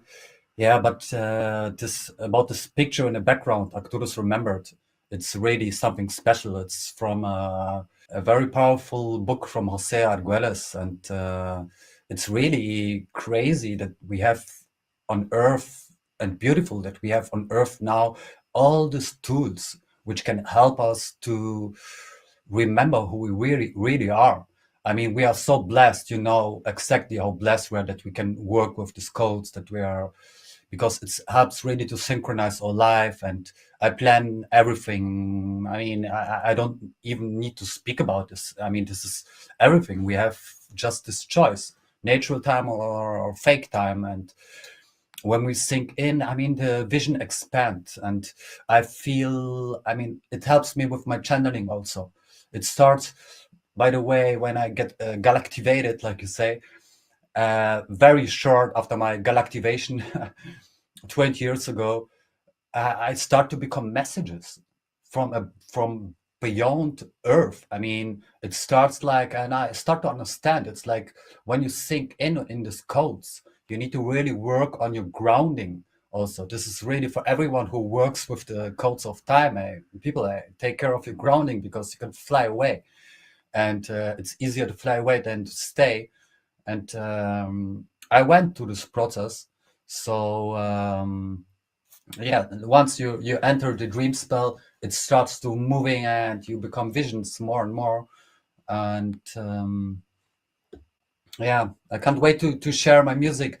It's not happening today, but I will publish a big project. I work already over 20 years on it, and my music project, it's complete channeled material. I have discovered something. I have a revelation to make with this art, because by reading the first time, reading Surface of the Shibuya from Jose, I'm a visual artist, and I was thinking, I'm reading Surface of the Shibuya, man, it's possible to Shibuya, to paint the Shibuya, to create the Shibuya. What is this? I'm obvious. I'm basically, I'm obsessed a little bit by the word Shibuya. I get obsessed, and I was start to make my research, and I was creating artworks on term Shibuya, and I find really something incredible out. I will share this in the future, and I will definitely share this on the because my album will be released in this new year. I will share this complete materials on my website in the future about the Shibuya. If you had to define the word Zavuya for those listening that may not be familiar with the term, Oh wow! how would you Okay. describe it? A wave of remembering, I will say. It's like you can it's like a network, so I feel it like waves, and we can tune into these waves. And I created an artwork, and this artwork looks really like a vortex. I can't wait to show you. Maybe so the world. I mean, I wait like 20 years for it. So at the first day of this next energy year, on 26th of July, first day of the resonant seed year, I will publish this artworks completely with music and animations and just graphics. It's very complex. It brings you in the stage of remembering. So it's the easiest words to explain. Yeah. Maybe Ruben, well, you can say Yeah. Well, something also. I love in because that's also one these two books, Surfers of the Shibuya and Arcturus Remember and the Arcturus Probe, Yeah. is two of my favorite books because they tap into the imaginal realm, in which also is difficult to distinguish what is fact and what is fiction, and the law of time has those two components: the mathematical science based in numbers and very precise coordinates, and the psychomythical, which is the coming to being of all these mathematical realizations, and how there is a cosmic story or fairy tale, so to speak, in which there are many civilizations like the Arcturians and the Pleiadians and the Syrian people involved into a larger plan of evolution for this galaxy. And in Surfers of the Shibuya, he coined the term is a memory circuit, which resembles like a Moebius stripe, in which we navigate that wave that has the Moebius, and we realize that we reach the same point again and again, but in a different expression. It's never the same. never boring, so to speak, because the more, even though we are transiting this infinite loop, and every time that we arrive to that vortex where the two parts of the stripe cross, we have a choice point to really shift a pattern or a memory pattern into something new. That's what the also galactic activation portals are all about. It's like it's the element of newness that brings this entire system to a different expression. So this is the soul kitten, and all the knowledge base of the law of time is a work in progress. It's still being revealed. It's still shifting, and I certainly feel that the golden intersection is part of that shift and that new layer of harmony that is being revealed thanks to the work, the pioneer work that people like Jose and people like Humbatsman and people like John Major Jenkins have been explaining from different angles, but it's part of the tapestry of life that is really informing us and that is bringing us to a point of or a choice point to change the movies that we have been programmed with a whole new narrative, a whole new story, which is the second creation. Every day we have an opportunity to create a different narrative for the earth and for each of us. I think it's also very interesting that the harmonic convergence of 1987, in essence, served as one of those opportunities to create the new narrative. And we've identified this golden intersection moment as significant as the harmonic convergence, as well as galactic sync, or the threshold moment of December 21st, 2012, because of the fact that the numbers line it up perfectly. So in terms of a living memory circuit, it's embedded in these codes clearly, but then we can see that circuit, the recurring circuit, the time loop, and that invitation to make a new choice. And when we talked about what the golden intersection may hold, if it's going to be like a moment of instantaneous transformation, I'm not sure that it will be that, although I think we're being gradually stepped up and prepared to make a new choice. And not just us individually on this conversation, but obviously our collective of humanity is gradually being ushered to a new threshold or precipice of choice. And we can see, if we just look in the external, it looks pretty complex and dire. Though if we tap in to the subtlety and the support system that surrounds us, and we become more sensitive to that, then I think we'll begin to feel a deeper assurance that something phenomenal is working on us and through us. That may not make immediate logical sense, though when we invite the power of, as you said, Ruben, the imaginal realm, or we invite the creative ethos of time as art, that alone is a shift. That's a frequency shift all itself, right? So to amplify and continue to do what we're doing, I think matters more now than it ever has.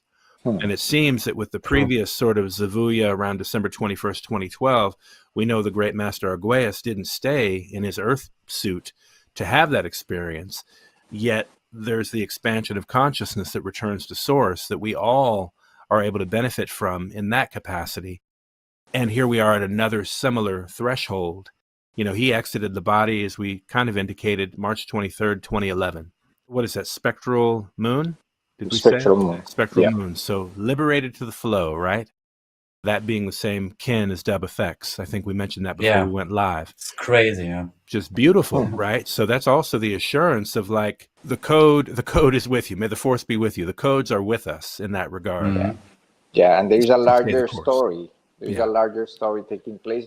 And speaking about the moment that we are living with this explosion of artificial intelligence and resources, how has been for you that integration of that entire new set of tools that AI is offering into your work, and how to keep the work still organic, even though we are now being drawn into this AI revolution, that it seems almost impossible to escape because it's Wow. already here. It's mainstream. Good question, eh?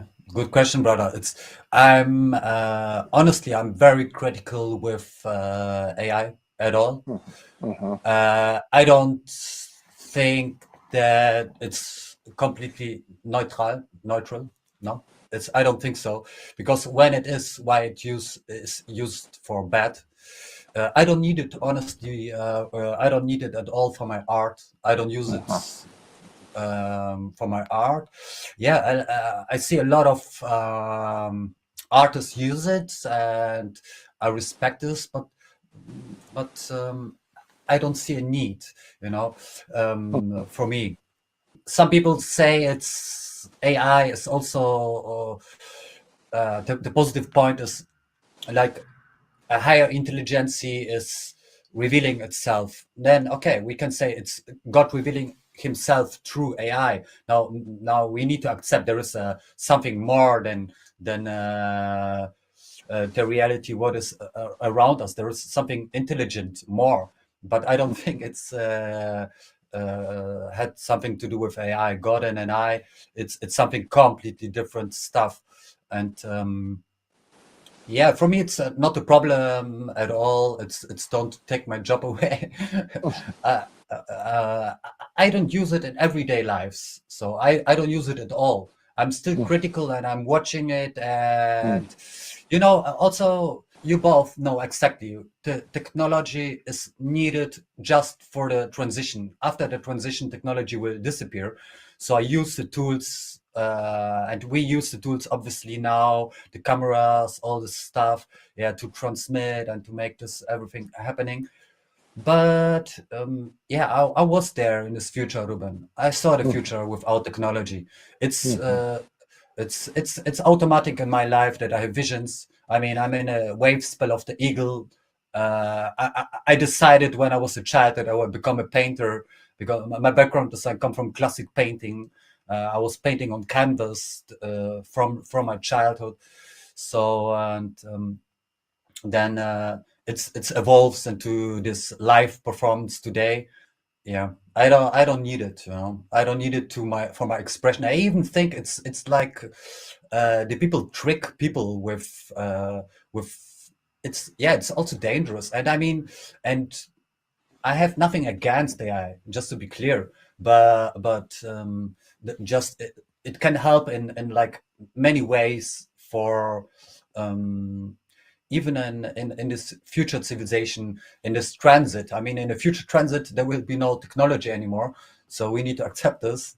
When we make the job good, we can use it. When somebody use it for good, why not? Like all the tools. But I don't think it's such a bright future. I mean, and we need to be really critical with it and aware that it can be used against us, and it is actually used against humans, obviously. And so it can be it can be neutral. It's not neutral. It's a kind of programmed, and also it's important to look who is behind these tools. I mean, it's saying so much. You mentioned Yeah. the trickery, and it reminds me of the word tricknology.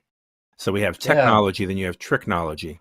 Nice. And there is a bit of a diversion in a sense from our innate organic technology, because we're being seduced in some ways collectively to lean into the AI for efficiency purposes, et cetera, but then at what cost, right?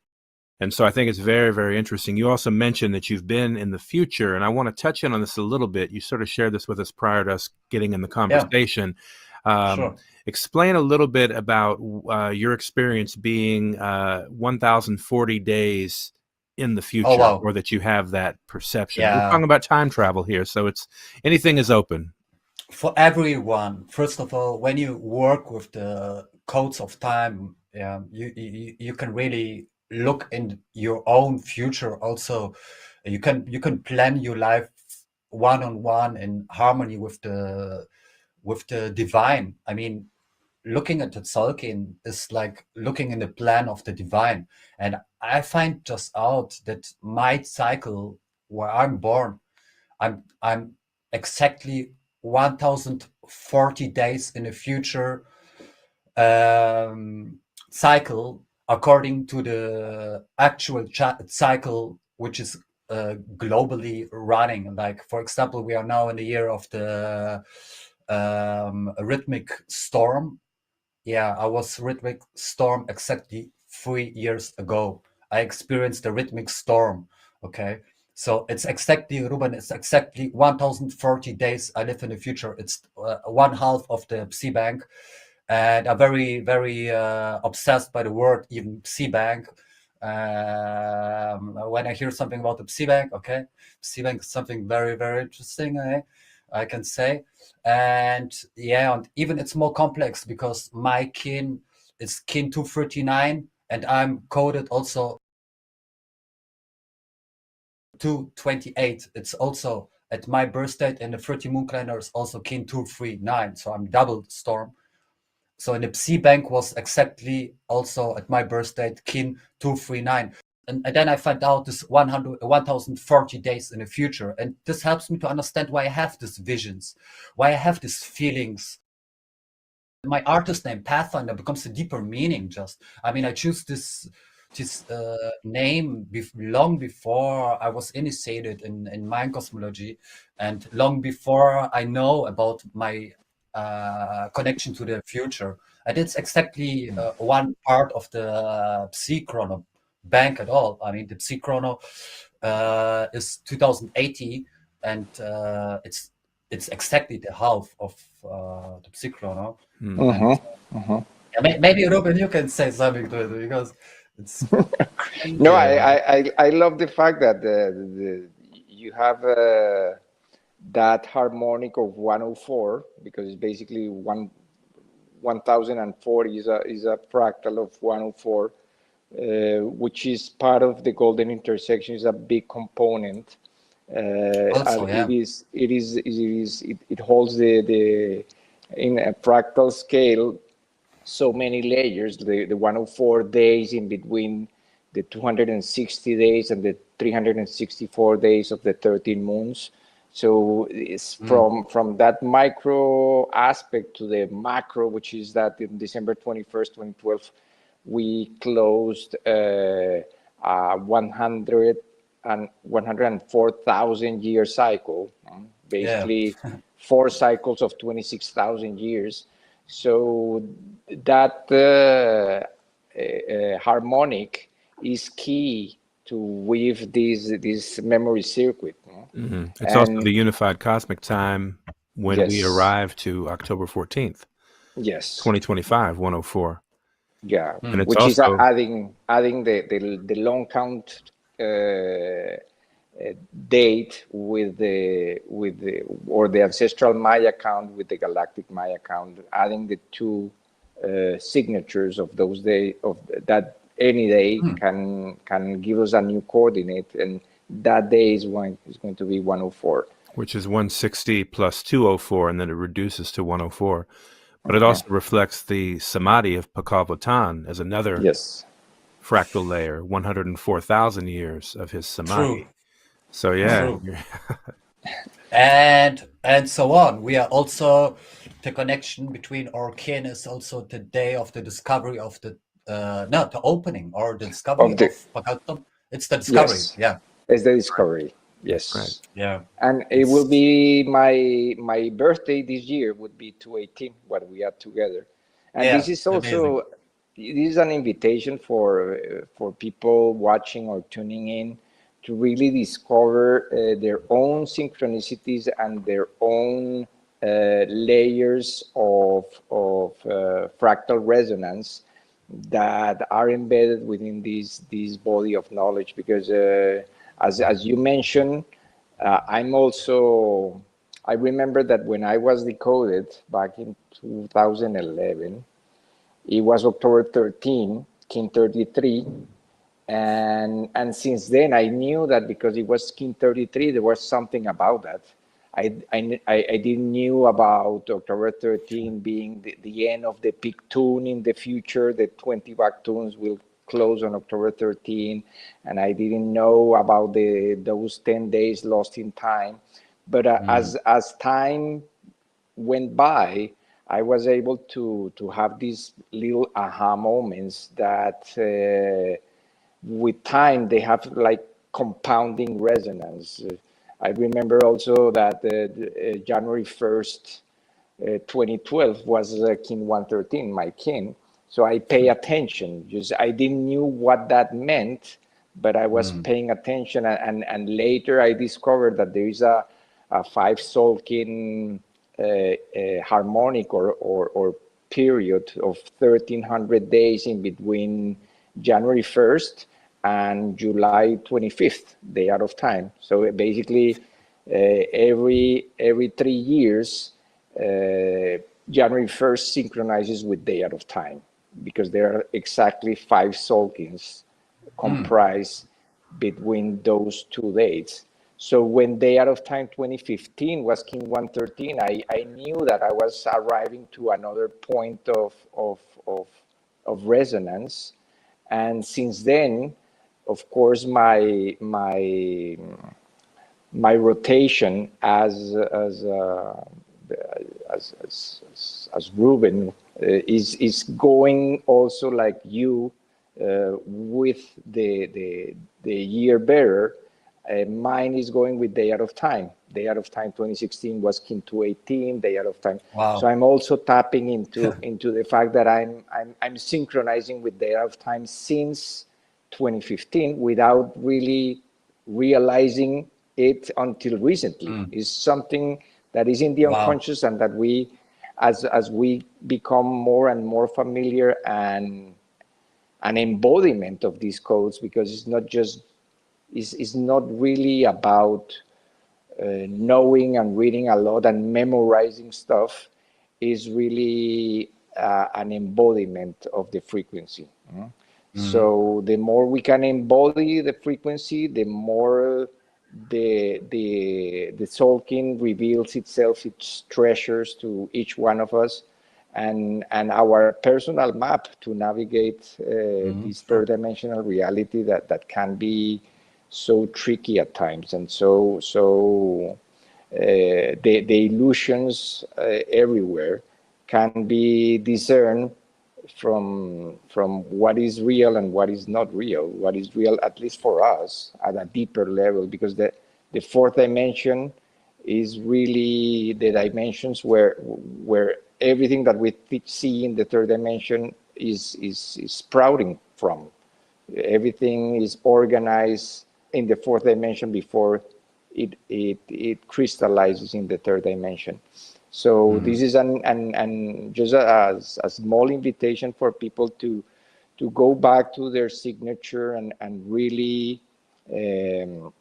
find the synchronicities, find the special moments in their own personal lives, like significant others or parents, or the threshold of when life changes, an accident, and find the harmony behind these apparent random events that are not random at all. They are part of a larger script that is imbued with harmony and is imbued with meaning, deep meaning.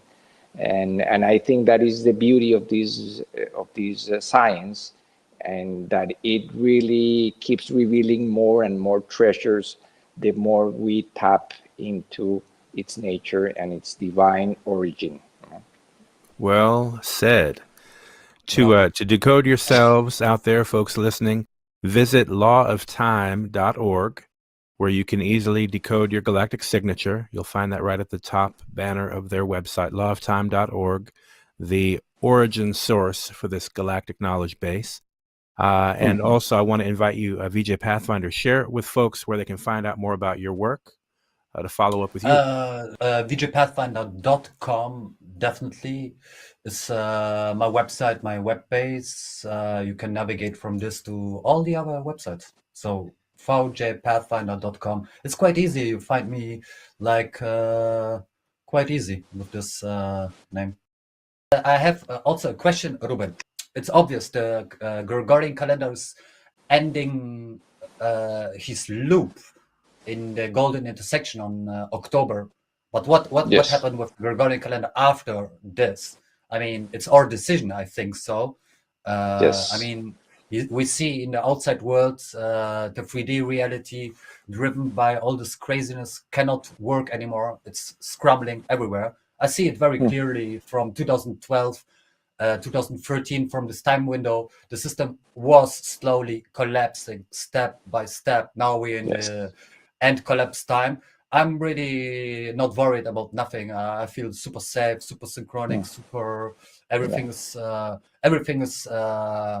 in flow. This is the gift what we receive when we sync in with the codes, with the natural time. I mean, so this gives me confidence. Also, you, I understand. But what happened with the Gregorian calendar after when he finished in October? Yeah, this Current. is very interesting because it is connected to what is actually happening right now with the Pope, which is kind of the icon of the Catholic Church, the True. institution that created this Gregorian calendar, and we were mentioning on our last episode that it was 52 days after December 21st, 2012, when the last Pope resigned, Ben Ratzinger, and his last day in office was actually February 28th, and it took 13 days to elect a new Pope. And we are right now, as we speak, in that window of 13 days where the health of the current Pope is on the line. And what would happen after this shift or this new election of his replacement it's a big question mark. But of course, we have been feeling since we arrived to the 441 years of the Gregorian calendar 2 years ago, that was also a threshold of completion. We did actually a special on broadcast on that, on all the synchronicities that took place for the completion of those 441 years, which is 21 cycles of 21 years each. We are in century 21. So those are markers that are just letting us know that something big is happening. The Pope that resigned also in 2013, he passed on December 31st, 2022, if I'm correct. And he picked that threshold of between December 31st and January 1st, which was exactly 260 days after his birthday. So there is a larger narrative that is being revealed here.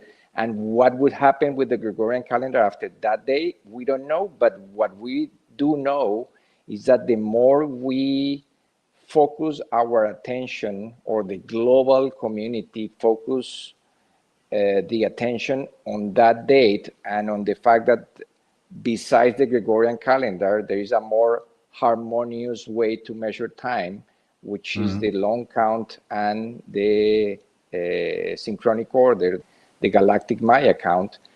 That will shift the perception of the Gregorian calendar, because at the moment people are so distracted by the AI expansion and by all the geopolitical chaos that the calendar is not part of the conversation. but we want to make this part of the conversation because it's the program that is repeating scripts and bringing us to these continuous moments of more and more confusion. It's very difficult to distinguish now who are the good guys, who are the bad guys. Really, it's all very confusing play that is showing up on the surface. And behind the curtain, there is a script for the play that is playing out.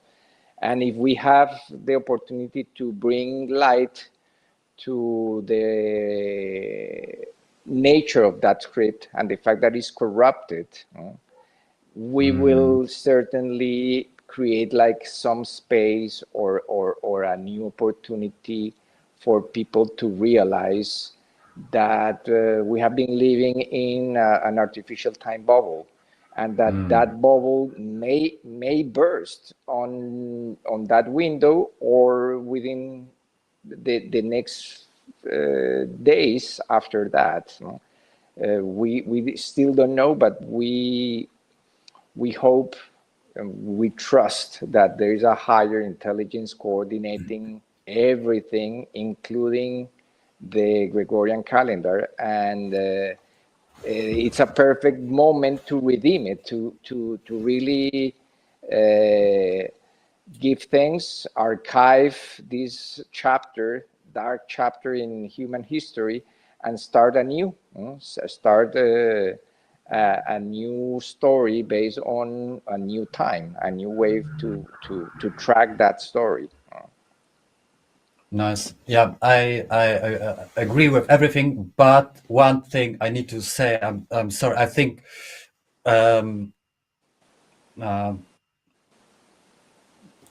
in kind of way, definitely everything is driven by a higher intelligence, and we are so blessed that we can look on these codes and we can synchronize. I think we are, as a spiritual community, it's just my opinion, I think we are late and we have to do something. Like Jose made it before in harmonic convergency. I feel we definitely need to do something, and when we don't do, we need to live with these consequences. Like when we see these wars going on, actually, I mean, Poland has super close war to the country. Yeah, I mean, Ukraine is so close. We feel it all around, And I mean, what happening in Gaza and all the other stuff, it's super powerful things what we see in real time.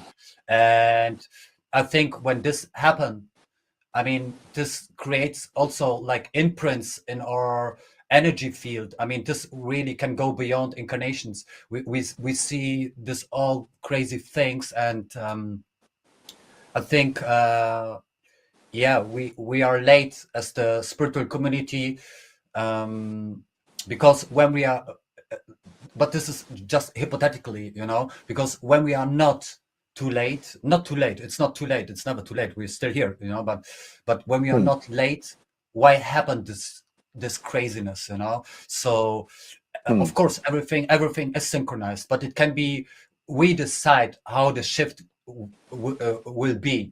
It will be harmonic, or it will come from the other side, you understand. And for me, much more crucial is the year 2039, because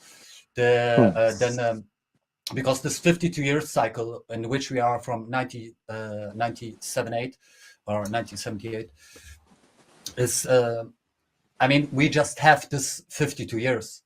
I feel after this 52 years, when we don't reach with the critical mass, high enough consciousness, then we need to, in worst case, we need to wait that we can again reach the fifth dimensional consciousness. And we need to wait long.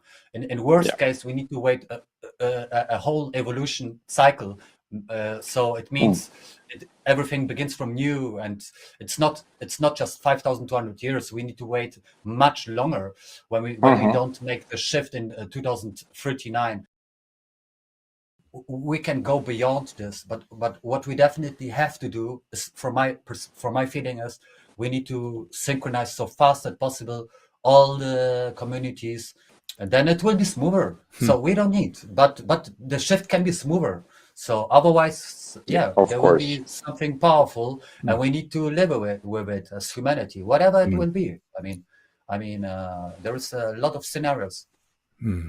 Yeah. It's beautiful that you say that, though, because one of the intentions in us doing this 52 episode podcast is to help with that uniting of the movement of different timekeepers like yourself around the world who've been tapped in for several years, folks within the Foundation for the Law of Time, for example, folks from the communities in Argentina and throughout Mexico and other places around the world. So you're absolutely right. There is a question of what has happened to the movement. Why is it so fragmented, disconnected, seemingly?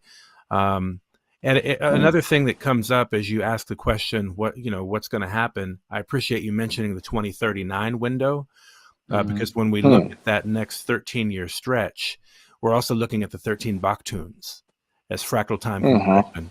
When we look at 13 moons, we're looking at fractal time compression of 13 Baktuns. So in terms of recapitulating, revisiting these experiences along the timelines, whether it's a wave spell of 13 years or a wave spell of 13 decades, or however we look at the hologram, it really is a matter of the intention that we pour into it, whether the scale is 1 13-day wave spell or it's 13 years. It's invigorating and reminding within ourselves how to apply the science, because there is an applied science to it that will help us heal.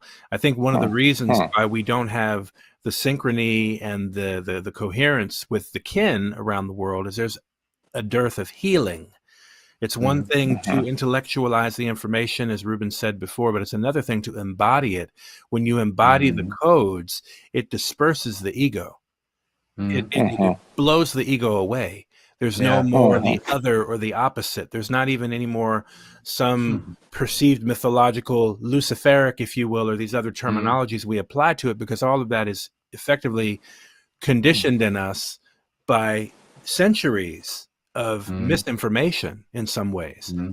And what's clear on some level is that somehow the higher intelligence involved in this process knows that we're going to miss the mark in the overall window, and that we've been given these nodes of grace and harmony to make these things conscious. For example, a 13-year Zavuya, if you will, from the closing of the cycle, presents us another opportunity to get it right, or to get it more correct. Because we, as you said, we've missed opportunities. I totally agree with that. Were the conditions different, maybe we wouldn't be in the situation we are in now. However, there's the human layer that has to be healed and reconciled, along with this overarching reality that we're initiating ourselves into, that we're being invited to vibrate into. And we also know with the quality of the fourth dimension, when we say the fourth dimension is time, there's certain aspects of being human that are not a frequency match for the fourth dimension. We have to shed those layers to be able to truly step into the new responsibility. And that goes for everybody who's embodied here. And some people are very knowledgeable, have all the depth of knowledge about this information, the codes, all that stuff. Yet there may not necessarily be the complete healing that we want to hold the space for. So perhaps there's a call to greater whole being, well-being, healing, compassion, hitting the higher frequency of loving all. Everything is perfect, like Valum Vatan said on his exit from the body, according to the record, right? So I think that's very instructive. So the places where we aren't loving all, we need to look at those places to figure out how to apply greater love, for example. And love being acceptance, not love being the need to change anything. It's not about changing anybody, because we are in the free will experience. It's up to each individual to recognize or resonate with where they are asking for more healing, perhaps. You know, it's just a thought that comes because, again, I think we have these wonderful Beautiful, windows of opportunity. And we do look at the golden intersection as a truly golden opportunity. Now, should it come and go and we miss the mark again? Who knows? I don't know. We don't know. Yeah. But certainly there is an opportunity here with 443 years of this Gregorian program to get put to rest. You know, and if not at that marker on October 15th, then perhaps over the course of the year until the calendar becomes 444 years old. But the frequency 444 also holds a certain layer of assurance that you're on the right path. When you look to the angel numbers, you mentioned numerology was one of your initial schools of learning.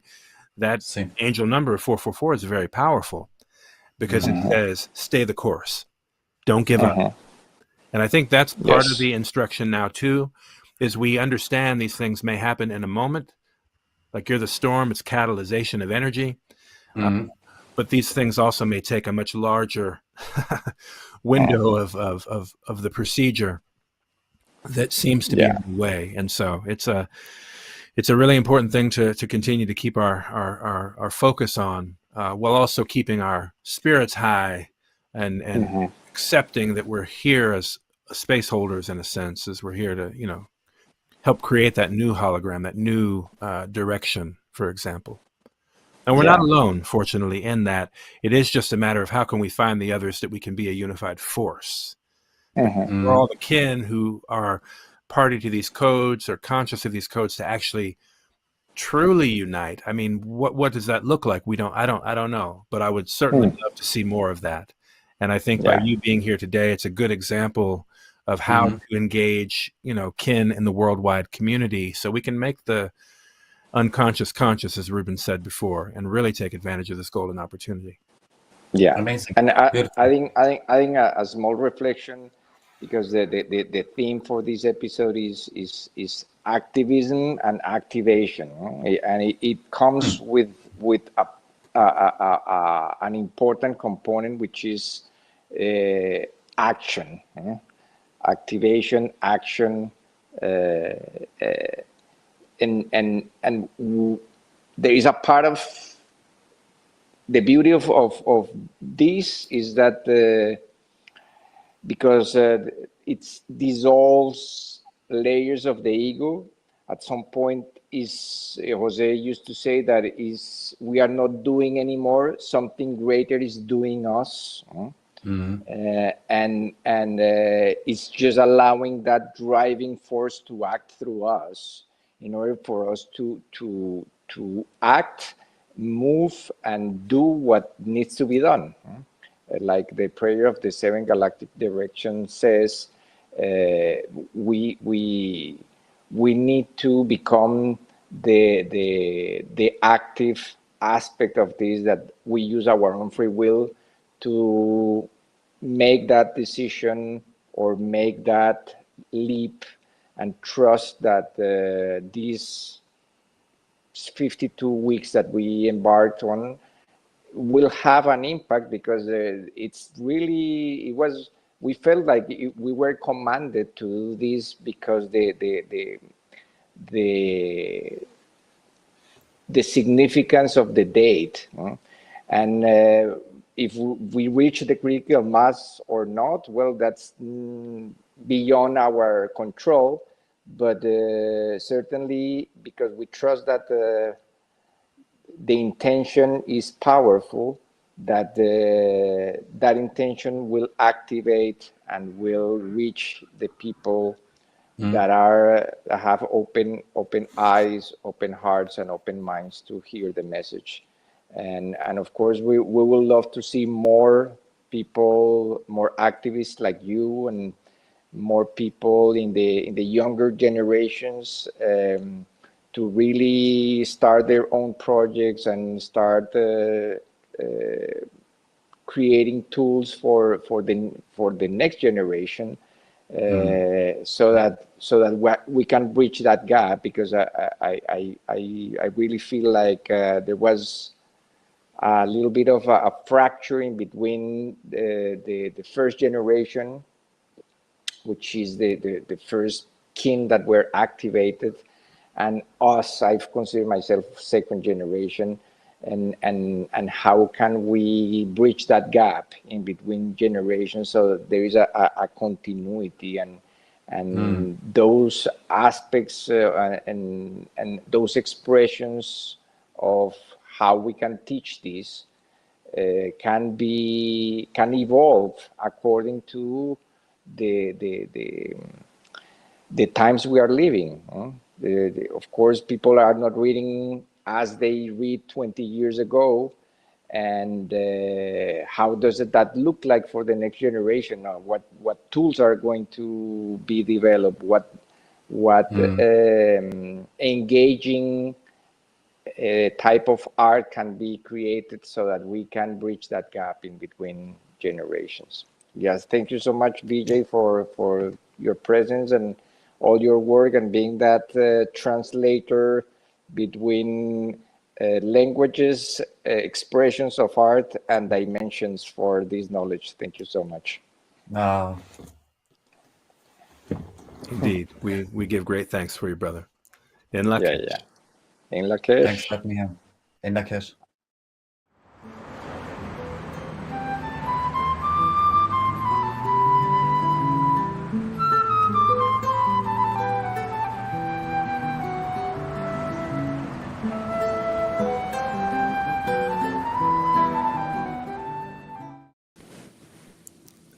In Lakesh. And we are back, brother Ruben. Thank you so much, brother. It was really great to hear again what we talked, because it was a very organic conversation, and just tap into all these layers, and we give thanks for VJ today on well, it's already here on the East Coast. It's already past midnight, so it's Right.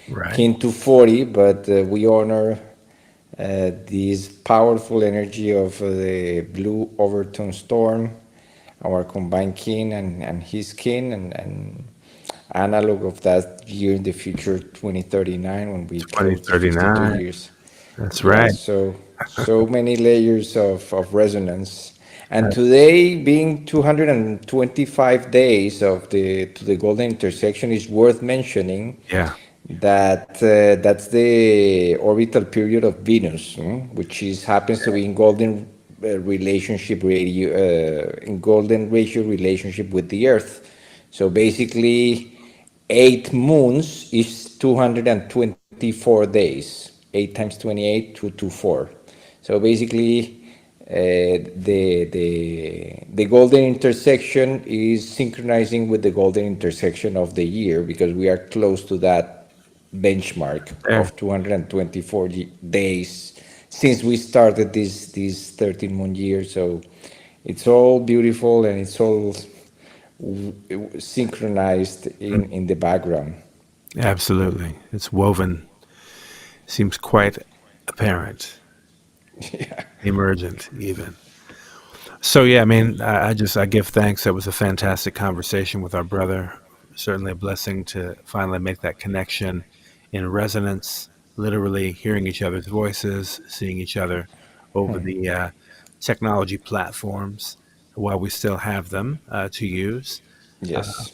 And, again, giving great thanks and knowing that we are calling and finding the others. That's part of this effort, is to really put the call out there and just let people know, hey, this is a fantastic opportunity to tap in, to go within, really connect within yourself at the center of the earth and become the rainbow bridge, become that point of connection, that point of synergy and synchronicity that the earth needs, really and Yes. truly, and that all of our human relations need at a time such as this.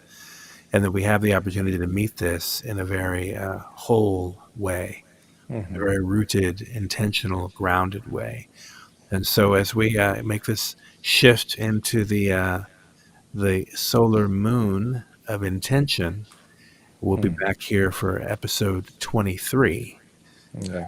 where we'll be able to, as you were mentioning earlier, dive more deeply into some of the points of resonance here between these two moons right here at this golden intersection of the year, and really take the time to look at some of those other markers and some of the Yes. synchronicities, and how they're guiding us. Yes, yes, absolutely. And shout out also to all the people that usually tune in. Shout out to Delia Sky, King 5, for all her support throughout the years, to Aminta, King 100, also for her unwavering support all these years, to Jason for being there always in the background doing his work on the legal system. And there are many kings all over the world who are working silently with these codes, and doing what they feel in their hearts needs to be done. And so we say also hi to them. We recognize them, and also we take this opportunity to ask people for their support in terms of subscribing, liking, commenting. It all helps the algorithm to drive more and more attention to the golden intersection. And we give thanks also to Giselle and Alejandra, because without their presence, this would be very difficult. It would be really difficult to accomplish every 7 days, bring these new aspects of the golden intersection to life, to the conscious, and keep track of what is happening on Earth, without losing our vibrancy and our positive attitudes, and always perceiving everything that is happening all around us from the higher perspective, knowing that it's all part of a larger story, a larger tapestry, and that we are in that trajectory towards harmony. And the more we keep that present, and we keep our eye and our heart on the mark, the more harmony will we experiencing. Absolutely.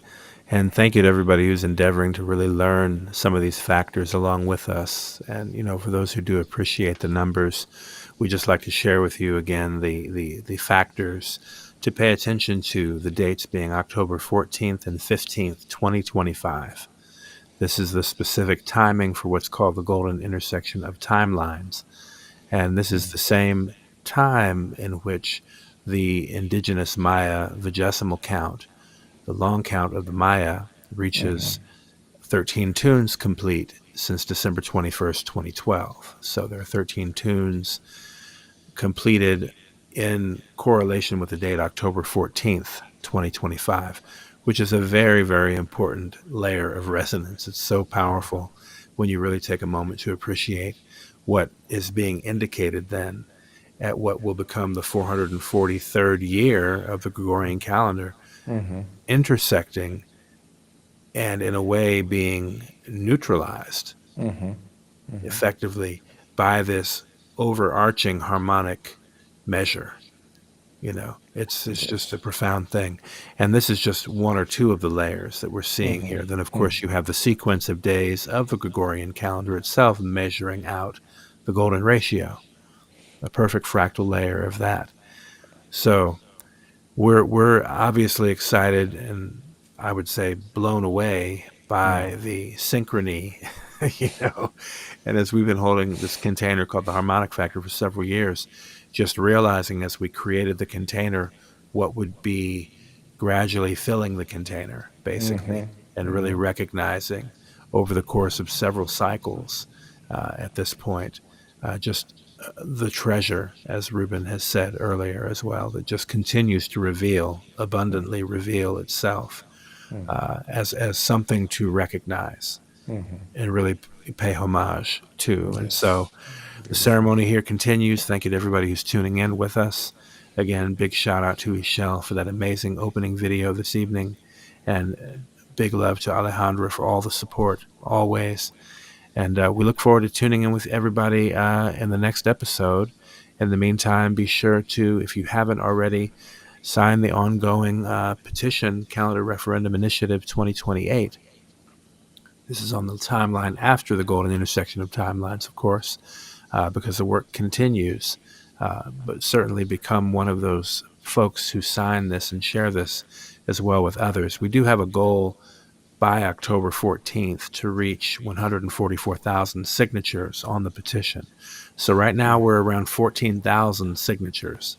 So we do need your support to go ahead and push this out just to help us reach that resonant symbolic goal of 144,000 by the golden intersection of timelines. That would mean so much to really help us raise the awareness about calendar change and the need for a calendar referendum to shift to a new harmonic standard of 13 months, 28 days. Why not? Why not? It's the untried solution. So at this point, anything is certainly better than what we have. So, Yes. well, certainly this is better than what we have. We can certainly stand with that. And also be sure to download your own copy PDF. It's a digital product only, but you can certainly take it to your local copy shop and they can help you print it out and then put a nice wire through it so you can hang it as a nice wall calendar as well. But the version that you will get from the website is just the high quality PDF. It has all the factors for the current year. So we certainly encourage you to go there. It's one among many types of synchronometers you can find.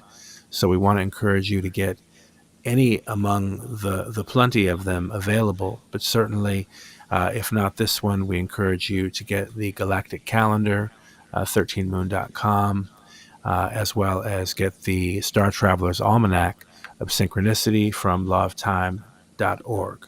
Okay? And with that, we look forward to tapping in with everyone here in the next episode. Brother Ruben, any thoughts as we take it home? Just give thanks for the opportunity again on this 22nd episode, and on the next episode we will go deep into the fractal qualities of the 13th Backtune. So we will prepare this week for that, and please hold space for everyone watching, hold space for peace and harmony within this 20-day window that we will enter in one day, because it's certainly a major, it's our last transit through this window of 20 days where we recapitulate all the 13 Backtune, all the events of that 13 Backtune. So the more we are conscious about it, the more harmonious this passage can be, and will give us really the road ahead to the golden intersection will be free from all this karmic debris and from all the memory imprint that these 400-year period brought to humanity. So thank you so much for tuning in, and we see you on the next episode. Thank you so much. In Lakesh. In Lakesh, everybody. Tune in with the Galactic Podcast and expand your view.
expand your view.